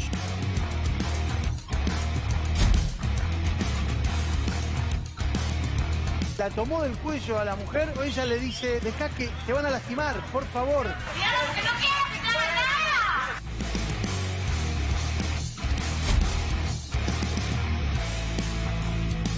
13 veces denunció a su acosador. Este joven se encargaba de escribirle barbaridades a ella, la esperó, se le acercó, la acuchilló, luego se quitó la vida. Luciana, ¿cómo estás? Bienvenida, Bueno, ahora nos metemos... Doc, es todo tuyo esto, Bueno, pues yo creo que ya no es la crónica anunciada. Esto, la verdad, es desde hace... Hoy se cumplen 28 años de Barreda. Cual vos conocés perfectamente toda la historia. En realidad, la Argentina se va anestesiando. Es el famoso cuento de cómo se cocina un sapo, sí. ¿No? Va aumentando la temperatura, el sapo no va a salir. Nosotros estamos hoy en un hervor constante, el cual la gente se entera por el caso. Vos fijate, uno en una esquina más o menos emblemática de Buenos Aires, otro ocurre en un lugar. Pero esto pasa en todo el país todo el tiempo. Pero lo que a mí me asombra y me asusta es enterarme que en definitiva... es paciente psiquiátrico. ¿Y qué hacen en la calle? No, pero aparte, y ahí hay un pero. Claro. Porque estigmatizar la salud mental, lo cual es decir, no, esto pasa, pero es la excepción. Esto no es la norma. Y el gran problema es que al revés, es la norma que emerge por casos, pero que está pasando constantemente. Por eso digo lo de Barreda. Ahora, Enrique, en el caso de esto, la mayoría de los casos que nosotros vimos recién en el tape tenían problemas psiquiátricos. ¿Qué falló ahí? El psiquiatra que los atendía, porque por ejemplo en el caso de Rosa, en el caso del que mató a Roldán, al comisario Roldán, hoy la jueza está pidiendo que se investigue justamente el trabajo que hizo ese psiquiatra, porque evidentemente hubo un pseudo abandono a su paciente y además le había bajado la medicación. Pero, a ver, es igual que... ustedes se fijaron, toda la noche estuvimos hablando de economía, de política, de educación, pero hay un trasfondo que es la metáfora. Por eso te dije, bueno, si armamos una empresa, es decir, ¿cuáles son las construcciones culturales sobre las que estamos sentados? Una de ellas es la salud mental. Si la salud mental, una sociedad que está definitivamente enferma, obviamente niega su enfermedad y obviamente sale a partir del otro. Entonces, sí, puede ser el psiquiatra o no el psiquiatra. El gran problema es que el sistema ligado a la salud, acá empezó la pandemia y el comité, los médicos del comité de la presidencia decían, no, bueno, pero esto no va a afectar a nadie. Era de libro, no era de manual que iba a afectar y gravemente. El planteo es, ¿por qué no nos interesa? A mí me interesa mucho tu pregunta constante, bueno, pero les debe interesar a los políticos que anden bien. Yo parto de la base que por una cuestión de conveniencia... Yo parto de la base opuesta. De que no te saquen con un voto. Pero, ¿y qué pasa si yo lo que quiero es que la gente esté loca, esté poco educada, esté pobre, se vayan los que... Si es la forma de controlarlos, porque en definitiva, permitir que esas personas estén así... A ver, sin hablar, hay cambios en las leyes sobre la salud mental, en el cual el gran tema es hoy que el médico, entre otras cosas, no sabe si tiene miedo de internar a una persona. Yo les decía fuera de cámara, y lo contaba a la gente, que los médicos a veces reciben órdenes de los juzgados que le dicen, no lo contenga físicamente ni farmacológicamente, provee un abogado, y que él, yo diría casi, se autoperciba o no enfermo, claro. Cosa que no padece ningún otro médico. Que es para debatir, que es una gran preocupación de las autoridades. Me tocó por lo menos consultar las autoridades de acá del gobierno de la ciudad, y precisamente hablan de esta variación del 2016 en la ley de salud mental. 2013. 2016 y 2013. 2013. Donde casualmente si la internación de una persona de estas características no es voluntaria, automáticamente no hay posibilidad de detenerlo. O sea, porque se consideró mucha gente te puedo contar, Sí. porque el problema es hasta casi la frase. Antes la frase era peligroso para sí o para terceros. Se consideró que considerar poner a una persona peligrosa era estigmatizante. Entonces estableció la frase riesgo cierto e inminente. Con lo cual, vaya a saber quién lo establece esto. En la práctica teórica funciona bien.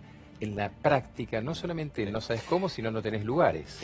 Luciana, lo que cuenta siempre además Enrique, que este año la pandemia terminó también complicando mucho más la salud mental. Este año fue el año de lo virtual además. Contame el costado de lo que es el acoso, el abuso, la térmica que te salta desde lo virtual. Y bueno, el costado que empezamos a ver cuando empezó el aislamiento y a raíz de todo el trabajo que empezó a hacer hace muchísimos años esta ONG Mamá en Línea, que es una ONG formada por mamás y por víctimas de grooming. El grooming es el acoso virtual, acoso sexual de un adulto a niños o a niñas. Para decirlo en otros términos, es la nueva forma de abuso sexual y por lo que vimos llegó para quedarse porque nuestros hijos no solo este año duplicaron o triplicaron su exposición en los dispositivos electrónicos a raíz de que tenían que continuar a pesar del aislamiento con su vida social, con su vida escolar. Y fue altamente preocupante porque, bueno, esto que vos decís, empezamos a ver, hay una sola fiscalía especializada en Argentina que se dedica a grooming, que está en Ciudad de Buenos Aires, es federal, que está a cargo de la fiscal Daniela Dupuy, que hace un enorme trabajo. Porque digo, mucho de lo que vos también estás contando y de casos empiezan... A ver, hoy en realidad nosotros tenemos, y creo que te lo comenté, unas causas sobre cualquier delito de índole sexual que se imponga a una menor. O sea, es cualquier delito, no solamente el acoso. Cualquier cosa, no, obviamente, pero digo, en el caso de Tucumán, en el caso de Paola Tacacho, que terminó asesinada por un acosador, tenía 13 denuncias. Claro, eso es lo otro. O sea, bueno, pero a eso tenía iba. una perimetral y no cumplió con la perimetral. Tenía un proceso por no cumplir la perimetral y el juez lo terminó sobreseyendo a esa persona. Hoy las causas, tanto en infancia como en delitos sexuales y demás, prácticamente todas pasan por internet. Y hay un detalle no menor. La palabra grooming, que se instaló como acoso, en realidad quiere decir algo mucho más perverso, que es la seducción. Grooming viene del tema de los caballos. Claro, el acoso es mucho más brutal. Es decir, es ir domando, es ir seduciendo y domando a las víctimas, haciéndose amigo. Hay un caso famoso, Micaela de Ortega, en Bahía Blanca, hace unos años, que a la chica le dicen... es la ley. La ley es por otra Micaela, en realidad. Pero en realidad, el gran tema es que empiezan a hacerse el amigo, y esto es lo preocupante. ¿Y por qué? Porque hay un vacío, no solamente... ¿Qué es el que vos decís? Mira cómo los puntos se conectan. Ese chico que no está contenido educativamente, socialmente y demás, busca en esto. Bueno, que la falta, por eso yo digo, el tema es quedarse un año sin clase. Es terrible para la Argentina. Pero cosa que no pasó en otros países. Y acá viene por qué no es un tema de salud todo lo que está pasando. Porque, a ver, somos diferentes nosotros que los franceses. ¿Cómo los franceses tuvieron clase todo el año? ¿Se infectaron más? ¿Somos más serios nosotros que ellos? Entonces, cuando vos ves que pasa eso, hay que replantear todo esto de la política. Porque está bien de plantear que la política... Ahora, en la práctica... Tenemos chicos que perdieron un año y eso no se recupera. Y la diferencia social de un chico que va al Saint algo y el otro sigue siendo, la desigualdad es fenomenal. Sí.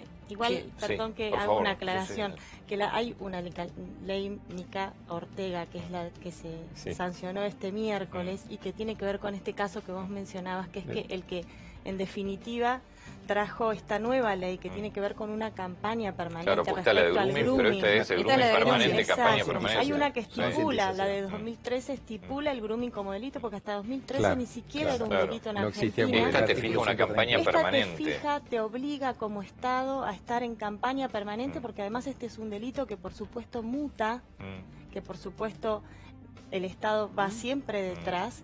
Y yo la verdad es que estoy muy feliz por lo que pasó, Sí. porque escuchaba Sí, todo lo que mencionamos. Ahora, pero estamos siempre en sí. desacuerdo en Argentina, estamos Faltaron siempre dos cositas, peleando. señora Soley, dos cositas. Hay algo que es muy importante, que son los verdaderos responsables. Vos sabés que nosotros le entregamos nuestra vida a las compañías telefónicas, a todas las plataformas de internet, cual. saben qué gusto de helado le gustan las Tal criaturas, cual. saben qué música escuchan, saben dónde van, dónde vienen, y así lo saben no solamente las criaturas, sino también de los mayores. Entonces, que no se establezca Y una ahí es sanción donde hay que ir. a las plataformas Absolutamente. que pueden detectar casi instantáneamente situaciones de estas características y directamente denunciarlo, y no esperar que los papás, que el colegio bueno. y que la sociedad esté detrás de esa pobre víctima. Qué bueno lo Sino que decís, a lo porque que les tiene pagamos que todos ver los con meses eso. por todos nuestros datos. Eso O sea, me es- parece que Eso a es eso habría que fundamental apuntar. y eso es lo que estas mamás hace desde 2009 que están con esta lucha. Sí, ahora puedo hacer una pregunta. Hace años. Perdón, No, sobre lo que estás diciendo. Ahora, una telefónica, una plataforma, en teoría no tiene que saber lo que estás conversando. Todo sabe Pará, qué haces, qué bueno. no haces, a qué Claro, hora va. pero en Que- teoría pará, no lo ¿qué- sabe. ¿Por qué restaurante preguntás? Bueno, lo Claro. que pasó, ¿Por qué restaurante lo que preguntás? pasó justamente con pero Mirta en teoría Ortega. no lo deberían saber. Si yo tengo si yo Es que no entro son a un telefónicas, chateo, en realidad son básicamente quienes poseen son las redes. Es Facebook, Claro. es Las plataformas Instagram, y son las plataformas hoy de juego. Y el gran problema es que un esto está... WhatsApp va por una línea telefónica, pero en teoría no tienen que saber el contenido. Bueno, pero vos pone cualquier cosa. Mañana pone quiero ir a el lugar más raro, no sé, el billete que tenía Lourdes por ahí. Y de casualidad, hablarlo con un amigo, mandarle un mensaje y vas a ver que te aparece un aviso de automático. Sí. Automático. Yo además de eso Entonces, creo que le falta... Pero igual, Sí. perdón, para llegar a ese punto que es fundamental, Muy porque importante. a Micaela Ortega la hubieran encontrado. Tardaron 35 días Sí. en encontrar el URL de Jonathan Luna, que fue Eso su sí, femicida. no puede tardar más de una No hora. puede, no Eso puede es- pasar exacto. porque la comisaría toma la denuncia, le tiene que pedir permiso a Facebook. ¿Sabés lo que y eso cuesta va a conseguir- Estados Unidos, lo que Estados cuesta Unidos conseguir NECMEC lo información? manda. o Y sea, tiene que autorizar a Estados entonces, Unidos, porque si no autoriza Tiene no que se ser abre la instantáneo, plataforma. inmediato. El Estado se tiene que poner Exactamente. firme. Pero para eso, ¿sabés lo que Activo. pasaba? La sociedad no sabía de qué hablaban. Cuando vos le preguntabas, nosotros hicimos millones de encuestas. La última encuesta que hicimos en la provincia de Buenos Aires, entre 1000 familias, el 50% no tenía idea de que era el grooming y menos Bueno, pará. sabía que era un Te delito. lo Entonces, decíamos el otro día a la mañana conversando. Hay otro problema que la ley me parece que tampoco contempla. No hay capacitación. No, El sí bullying, está contemplado, sí. anterior todavía, en muchos colegios, los docentes y los no tienen ni idea cómo encararlo. bueno, igualmente, y Pero yo por imagínate eso el grooming. yo O sea, me acá puse, falta mucha claro, me capacitación. puse esta camiseta hace muchos años, pero este año, cuando empezamos cuando el Estado empezó a repartir dispositivos electrónicos para que los chicos puedan seguir conectados con la escuela, nos desesperamos. Claro que sí, porque claro nos que dimos sí. cuenta que era un arma de doble filo. Absolutamente. Y entonces, yo en lo legislativo, que es lo que me toca a mí, me puse a trabajar con la gente de Mamá en Línea en esto que vos decís, en armar una ley Sí. que gracias a Dios, y en eso sí me pone muy feliz que todos los legisladores de todos los colores estemos de acuerdo en que cuando tiene que ver con los chicos y cuando tiene que ver con un delito que va mucho más rápido que el Estado puede ir, digamos, a buscarlo, tenemos que estar todos del mismo lado. Y estuvimos todos del mismo lado. La ley en Provincia de Buenos Aires y en Nación salió por Nosotros tenemos unanimidad. un proyecto vinculado a la Y sanción hay- a las plataformas. Obviamente nuestra sanción, lo que nosotros entendíamos que le dolía más a las plataformas era tocarles el bolsillo. Esto lo hicimos con Martín Leguizamón hace ya un tiempo. Escucha, no nos escuchó nadie. No. Nadie. Están los proyectos presentados en distintas Imagínate un grupo de mamás. Un grupo ¿Por de qué? mamás que ¿Por qué han cuando- recorrido ayudando cuando gente. pasa, bueno, lo que pasó con la chica en Tucumán, pero que no es lo único caso, ¿sí? ¿Cuál es la responsabilidad de un juez o de un, no sé, de un funcionario cuando Bueno, ¿qué la pasó con mujer este denuncia juez? 1, 2, 3 veces? Bueno, Antonio, creo, el juez terminó porque- renunciando porque le iban a hacer un juicio político. Entonces le aceptaron la pero- renuncia y se quedó libre de culpa perdón, y cargo. Pero estamos cansados de creo escuchar. que las sanciones en caso de malas praxis, como puede ser esta o como puede ser la que charlamos también de los políticos, deberían generar y provocar también una sanción a quienes las cometen. Pero Fernando, vos sabés muy bien que en Te el hablo, caso de los jueces y jueces, políticos, en el caso de los Está jueces los terminan siempre salvando los políticos. Tenés razón. Sí, porque tenés le razón. aceptan la renuncia los políticos a los Tenés razón, jueces. pero me parece que si pretendemos tener una sociedad adulta, si queremos generar realmente un verdadero cambio, tendríamos que empezar de alguna manera a ver la posibilidad de sancionar, no solamente... no solamente, solamente, y es lo que yo estaba por decir, en todas las áreas, no son solamente jueces, los médicos muy habitualmente en salas de guardia que recibían, porque la gente va, ¿cuál es el primero? Es el policía, es el médico, no es el fiscal y demás. Esta primera aproximación que de golpe en una se está haciendo en la policía de la provincia de Buenos Aires, el gran tema es hacerse cargo. Es decir, porque todos somos no somos entendidos en el tema. Y como yo no sé, paso la pelota.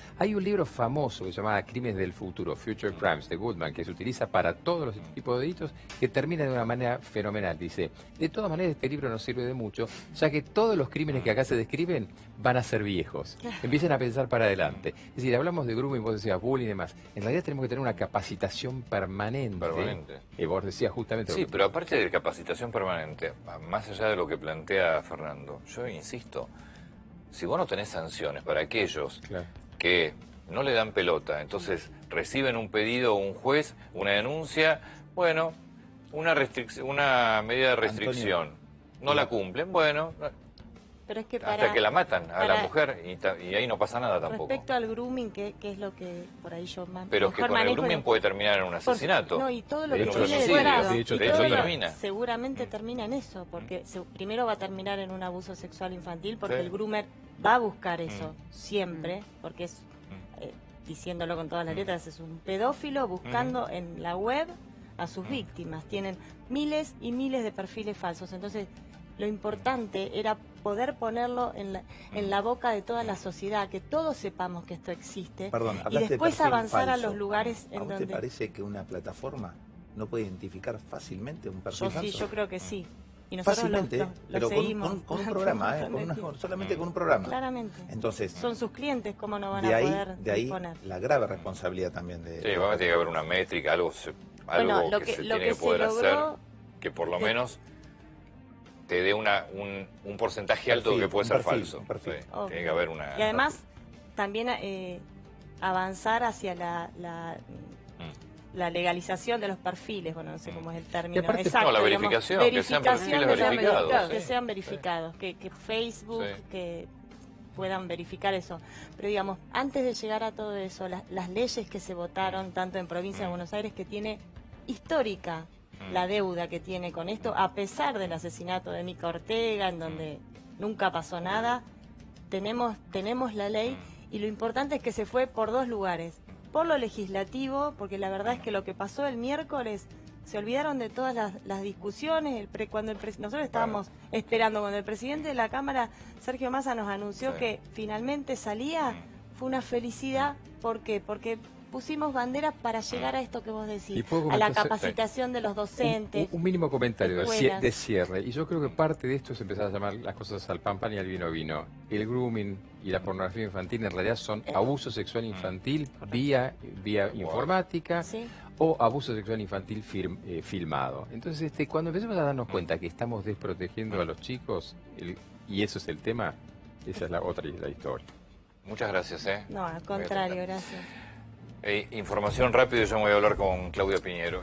Massa negativo el hisopado y Guzmán negativo el hisopado. Falta el de Pese, que es el presidente del Banco Central. Recuerdan ustedes, acá hubo reuniones con el Fondo Monetario y uno de los funcionarios del Fondo Monetario terminó dando positivo en esta reunión. Entonces, por ahora, el primer hisopado negativo para Massa, negativo para Guzmán. Permiso. Gracias, Gracias a vos. Quedan liberados, Muchas gracias, ¿Cómo estás, Claudia? Hola. Bienvenida. Mira, hablando de... No, la verdad que no estuvo ni preparado, pero tu último libro precisamente es de un femicidio. Sí, en realidad hay una muerte de una mujer. Después... Claro. Hay que leerlo para ver exactamente... Es la muerte de una mujer de hace 30 años, ¿no? La historia empieza 30 años después, cuando... ya apareció el cadáver y nadie ya averigua qué es lo que pasó, ¿no? ¿Por qué una contadora es escritora de policiales y además buena y exitosa? A lo mejor hay que preguntarme por qué fui contadora. Bueno, ¿por qué fuiste contador? ¿Mandato familiar? En realidad, en el 78, que es cuando yo salí del colegio secundario, iba a estudiar en la UBA, la dictadura militar cerró todas las carreras humanísticas. Yo quería estudiar sociología y, bueno, esa y otras carreras se cerraron, después se abrieron con profesores de la dictadura, pero bueno, había que elegir entre lo que quedaba. Y ahí sí vino el mandato familiar, no explícito, pero mi papá y mi mamá, las dos, habían empezado esa carrera y no la habían terminado, y creo que eso puede ser que haya Claro, que tenido no te algo que ver. gustaría. Sí, esas cosas. ¿Qué pasa por la cabeza de un escritor, de una escritora, con esto que se está viviendo? O sea, me imagino que vos ya tenés en la cabeza... ¿Cómo van a ser la novela? ¿Cómo va a ser la novela del 2020? Bueno, esa es una novela muy difícil, ¿no? ¿Qué pasa? Vos decís, ¿qué pasa por la cabeza de una escritora? A mí en la pandemia los primeros días no me pasaba nada, ¿no? Porque justamente lo que yo escribo tiene mucho que ver con el aquí y ahora. ¿Y cuál era el aquí y ahora? Los personajes que a mí se me ocurrían, ¿dónde se iban a encontrar? ¿Dónde se iban a pelear? ¿Dónde se iban a enamorar? ¿O dónde uno iba a matar a otro? Si no sabíamos, ¿no? Después uno se fue acostumbrando a esta situación y empezamos como a vivir dentro de esta situación, entonces ya parece que la cosa pasa más por si poner barbijo o no poner barbijo, Bueno, pero no mucho a mí más. Me llamó la atención, lo contaba creo que la semana pasada, que vi la primera publicidad con barbijos, no de productos de médicos, la primera publicidad de un producto X, donde ya, como hace dos meses creo que se abrió la posibilidad de filmar. Por eso digo que más allá de que una novela o un cuento puede ser lo puedes ubicar en cualquier otro año, pero el 2020 va a ser sin duda una historia tuya. De un cineasta. Yo envidio mucho a mis compañeros que estaban escribiendo novelas de 10 años atrás. Esos siguieron escribiendo. Pero si te atraviesa esto, nosotros tuvimos que tomar esa... ¿Viste una? No, está bien. Hace 30 años, pero se resolvió ahora. Pero se resuelve ahora, pero se resolvió antes de marzo, sí, digamos. Sí. Pero, por ejemplo, yo el año pasado escribí con Marcelo Piñeiro Los guiones del reino, que es una serie de Netflix que se está grabando en la Argentina. Esa serie nosotros entregamos todos los capítulos, estaba todo aprobado en grabación, y en marzo hubo que dejar de grabar. Seguro. Y nos quedaron un 70, un 60% de la serie sin grabar. Cuando aparecieron los protocolos, ahora se empezó a grabar de nuevo en septiembre, había muchas escenas que no se iban a poder hacer por protocolo. Ya no importa tanto tampoco si barbijo o no barbijo, pero si vos tenés una escena de una fiesta donde hay 30 personas adentro de un lugar chiquito tomando y no sé qué, esa ya no la podés filmar.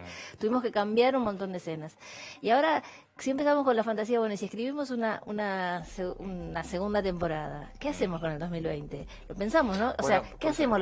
¿Lo contamos o lo salteamos y arrancamos con el 2021? ¿Qué crees que el lector o el televidente, si es una serie o una película, qué crees que va a querer?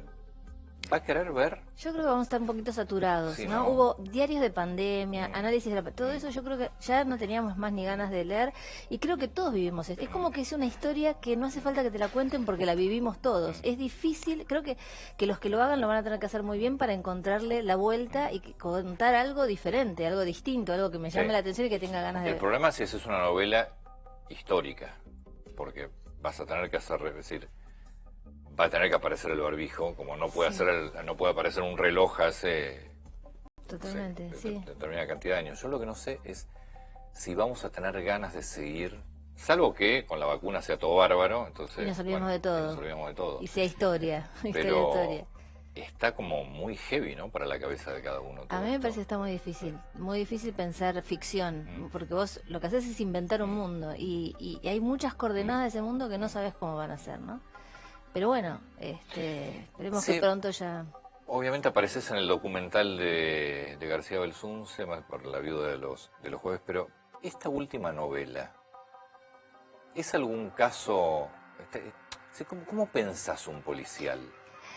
Primero que cuando yo pienso, vos me decís, es un policial. Para mí es la historia de una familia. Yo me siento a escribir y pienso, esta es la historia de una familia en la cual apareció una mujer muerta hace 30 años, descuartizada y quemada en un terreno baldío. Es un policial, es un policial, ¿no? claro.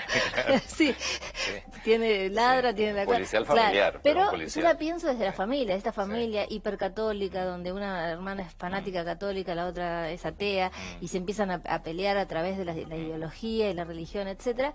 Y esta chica de 17 años que aparece muerta y 30 años después su padre sigue buscando qué fue lo que pasó, no tiene que ver el hecho en sí mismo que se narra en la novela con un hecho, pero sí te soy sincera que cuando yo escribí ese personaje, el personaje Alfredo, que es el padre de esta chica, pensaba mucho en Alberto Levos, por ejemplo, ¿no? Que es el padre de Paulina Levos, que vos lo debes recordar muy bien. Que me lo he encontrado en radios, en distintos lugares, llevando esos expedientes, ¿no? Tratando de que alguien lo escuche, que alguien, digamos, tome estado público la situación del caso, que hasta ahora pudieron hacer pequeños avances con respecto a la mala praxis en el y caso. además, ¿no? 30 años en el caso de la Argentina es totalmente creíble que Pero puedan pasar. te nombro a Levos y te puedo nombrar a María Cash, te puedo nombrar a Por eso, 30 Marita años, Verón, o sea, un montón de mujeres que no sabemos en definitiva qué pasó y que pasaron 30 años. ¿Y por qué, más allá de que es una historia de una familia, pero salgamos de este... ¿Por qué? ¿Qué te atrapa de los policiales? Yo creo primero, bueno, yo empiezo a escribir y el tema que se me repite, como se me repite en otros temas, viste que los escritores muchas veces hay temas que se repiten, es la muerte. La muerte es un enigma universal y me parece que la muerte... A mí me da así como miedo. Claro, así como hay gente que trata de no mirarla, pero la finitud es la finitud. Creo que la finitud de la vida a todos nos impacta, no porque te vayas a morir mañana, sino porque sabes que algún día te vas a morir. La muerte es uno de los temas, pero si hay una muerte violenta, si hay un enigma y una búsqueda de verdad, ya empieza una línea policial. Y el policial tiene algunos atractivos, como por ejemplo el suspenso, ¿no? La posibilidad de ir manejando determinadas variables para que el lector quiera seguir de tu lado. Borges, en una conferencia que dio sobre el cuento policial, decía algo así como que es el refugio de la trama, porque también hay muchas historias donde parece que no tienen que tener trama, que lo único que importa es jugar con el lenguaje. Por supuesto, cuando escribes un policial también pensás en el lenguaje, también estás ocupado de crear los personajes, pero también hay una trama. Y Borges decía, la gente necesita que se le cuente principio, medio y fin. Sí, entonces obvio. hay algunas cuestiones de esas que son interesantes, pero también hay otra teoría, y que a mí me parece interesante, que es que tiene una ética de la verdad. O sea, el policial va a buscar la verdad. También en el policial, como en la pandemia de coronavirus, te tenés que bancar las incertezas, ¿no? Porque, digamos, el policial te promete que te va a decir quién la mató y por qué, o quién lo mató y por qué. Y en la realidad no siempre sucede, ¿no? Vuelvo a la pandemia que la acabas de nombrar. Vos por supuesto, todos nos estamos acordando de esto, pero ¿llevas registro de algún hecho en particular, por las dudas que dentro de 5 años quieras escribir de todo lo que está pasando? No. No, a ver. No me parece que lo que está pasando en este momento lo estamos atravesando, bastante con que lo estamos atravesando. Me parece que tomar, digamos, esa distancia, esa perspectiva para decir esto va a ser materia para una novela, un libro, que sea, me resulta bastante difícil. ¿Sabes que me hicieron hacer algo que fue bastante raro? Que una revista alemana eligió un escritor en cada continente y nos hizo escribir, como es el cadáver exquisito, el juego del cadáver exquisito, que escribís un pedacito de un cuento, y a mí me llegó en la anteúltima opción un texto que habían escrito en distintos continentes, Claro, traducido al alemán y luego al inglés para que yo entienda, porque yo alemán no entiendo, y luego del castellano. Bueno, fue una cosa de ir y de venir de lenguas que fue muy interesante, y lo que recibieron era algo que yo jamás hubiera escrito, ¿no? Una distopía total, el mundo se acababa. Yo lo traté de enderezar un poco porque yo no quería que se acabara, pero bueno, estaba difícil. Y fue una cosa interesante porque yo no estaba pudiendo escribir, y a partir de ese mandato, bueno, hay que hacer algo con esta historia y se la tenés que entregar al último, o sea, se la tenés que entregar más o menos ordenadita esta cosa. Eso me ayudó a ponerme en la situación de empezar a pensar, bueno, qué cosas hay en el mundo, como decís vos, de afuera, que puedo traer a esta historia. Pero yo no estoy muy segura que en historias mías posteriores aparezca... Sí, los rastros, sí lo que nos queda a partir de esto, ¿no? Ayer yo fui al teatro, perdóname, No, por favor, dale. yo fui al teatro, se reinauguró la temporada teatral, ¿sabes? Con los protocolos en Buenos Aires, fui al Teatro San Martín, vi Happyland, era la tercera vez que la veía por distintas circunstancias, pero quise ir... Pero era muy diferente. Quise ir a esa ceremonia, ¿no? Esa cosa de decir, bueno, estamos acá de nuevo en el teatro. Fue impresionante el aplauso, fue impresionante la gente parada 10 minutos aplaudiendo, los actores arriba del escenario llorando, Bueno, gente pero llorando. es la sensación como que te abrieron una puerta más. Eso es lo que te como digo. que- Eso sí puede estar en la literatura, para mí. Por eso vos decís, ¿qué anotás? A lo mejor no va a estar el barbijo o la situación concreta, pero esas marcas, las marcas que te dejan estas situaciones, a mí me parece que eso sí va a estar en la que literatura. es como... yo no sé qué te pasó, pero yo tengo la sensación como que estamos mirá que salimos a trabajar, pero igual es como una cárcel, es como... me parece que por primera vez sentimos lo que puede ser perder libertad. Mira, entonces el volver al teatro, en tu caso, y los actores, es... Bueno, no importa que sean 5 los que están en el público. Era volver a subirse al escenario, ¿no? Vos sabés que me pasó algo en un ojo, que es que se desprenden como unas células que ves como una mosquita negra. Entonces fui al oculista preocupada, ahora en pandemia, con todo el protocolo, y me dijo, mira, no se puede hacer nada. Eso en algún momento o se corre o el cerebro lo deja de ver porque no puede estar todo el tiempo viendo a la mosquita. Y yo creo que con esto pasa eso, ¿no? Pero como dijiste el coronavirus. Tratamos como de ya no estar todo el tiempo pensando en eso, porque si no, no podemos hacer nada, ¿no? ¿Crees que que la vida va a tener un cambio? Porque hay quienes te dicen el mundo no va a ser el mismo, y hay quienes dicen sí, ya está, otra cosa, va a terminar siendo el mismo. Yo creo que va a ser bastante menos diferente de lo que hubiéramos querido, ¿viste? Cuando al principio decíamos va a cambiar todo, vamos a tomar conciencia. Sí, eso... bueno, eso yo nunca pensé que era bueno, así. Vos sos más malo que yo. Eso, eso de que que empezamos a entender que... Eso va a ser difícil, pero yo quiero creer que hay algunas lecciones que tenemos que aprender, ¿no? Lecciones con respecto a cómo se maneja el mundo y cómo nos relacionamos con algunas cuestiones de los otros. Por ejemplo, cuando empezó esta pandemia y nos enteramos que a pocas cuadras de acá hay gente que no tenía agua para lavarse las manos y lo que había que hacer era lavarse las manos, por ejemplo, además de la distancia social, que están hacinados quizás en una misma casa, lo que sea, pero que no había agua en algunos de esos lugares. Y nosotros vivíamos normalmente con gente cerca que no tenía agua y no hacíamos nada. En realidad, claro, dejó a la vista lo que es. Exacto, o sea, dejó a la vista, pero nosotros, dejemos a los gobernantes del turno que sea aparte. Nosotros como ciudadanos convivimos con esa situación y no nos quejamos, no hacemos nada, lo aceptamos, que hay gente que no tiene condiciones dignas de vivienda, condiciones razonables para vivir. ¿Te sentís, no sé si contenta es la palabra, pero te sentís que estás viviendo en una sociedad buena? No, la sociedad tiene cosas muy negativas, pero a mí me parece que me tocó vivir una época del mundo que desde el punto de vista del feminismo de la mujer es interesante. A mí me alegra haber visto un montón de cambios que se dieron, ¿no? Yo el otro día le decía a alguien, hace 69 años las mujeres en Argentina no votaban, 69 años, yo tengo 60, o sea... Comenzamos el programa con una dirigente de la UIA, la primera en 133 años, mujer. Pero vos decís, y el divorcio y el matrimonio igualitario y la patria potestad de los hijos, hubo un montón de posibilidades de ver cambios en la agenda de las mujeres y también de las disidencias, que me parece interesante. Todo lo que se vivió con el movimiento feminista en los últimos años me parece que era algo que valía la pena vivir, ¿no? Ver la lucha y sobre todo la forma, ¿no?, en que se maneja el poder, entre comillas, en los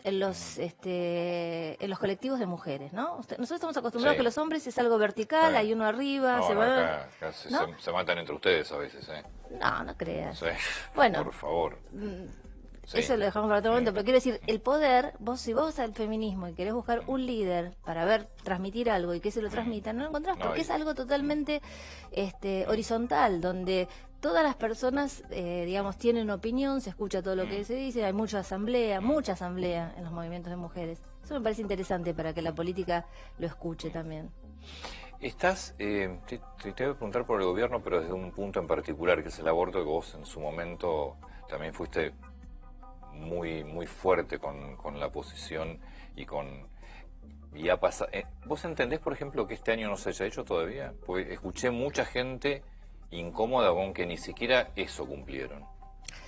Yo creo que se va a cumplir ahora. Yo estoy seguro. ¿No? Entonces, en los próximos días, no sé cuándo, en algunos de estos días se va a cumplir porque ya hay además de la promesa del presidente de campaña, de la promesa cuando empezaron ya es irreversible, y además Vilma Ibarra hace poco lo dijo oficialmente, ¿no? Es como que se hizo el anuncio oficial.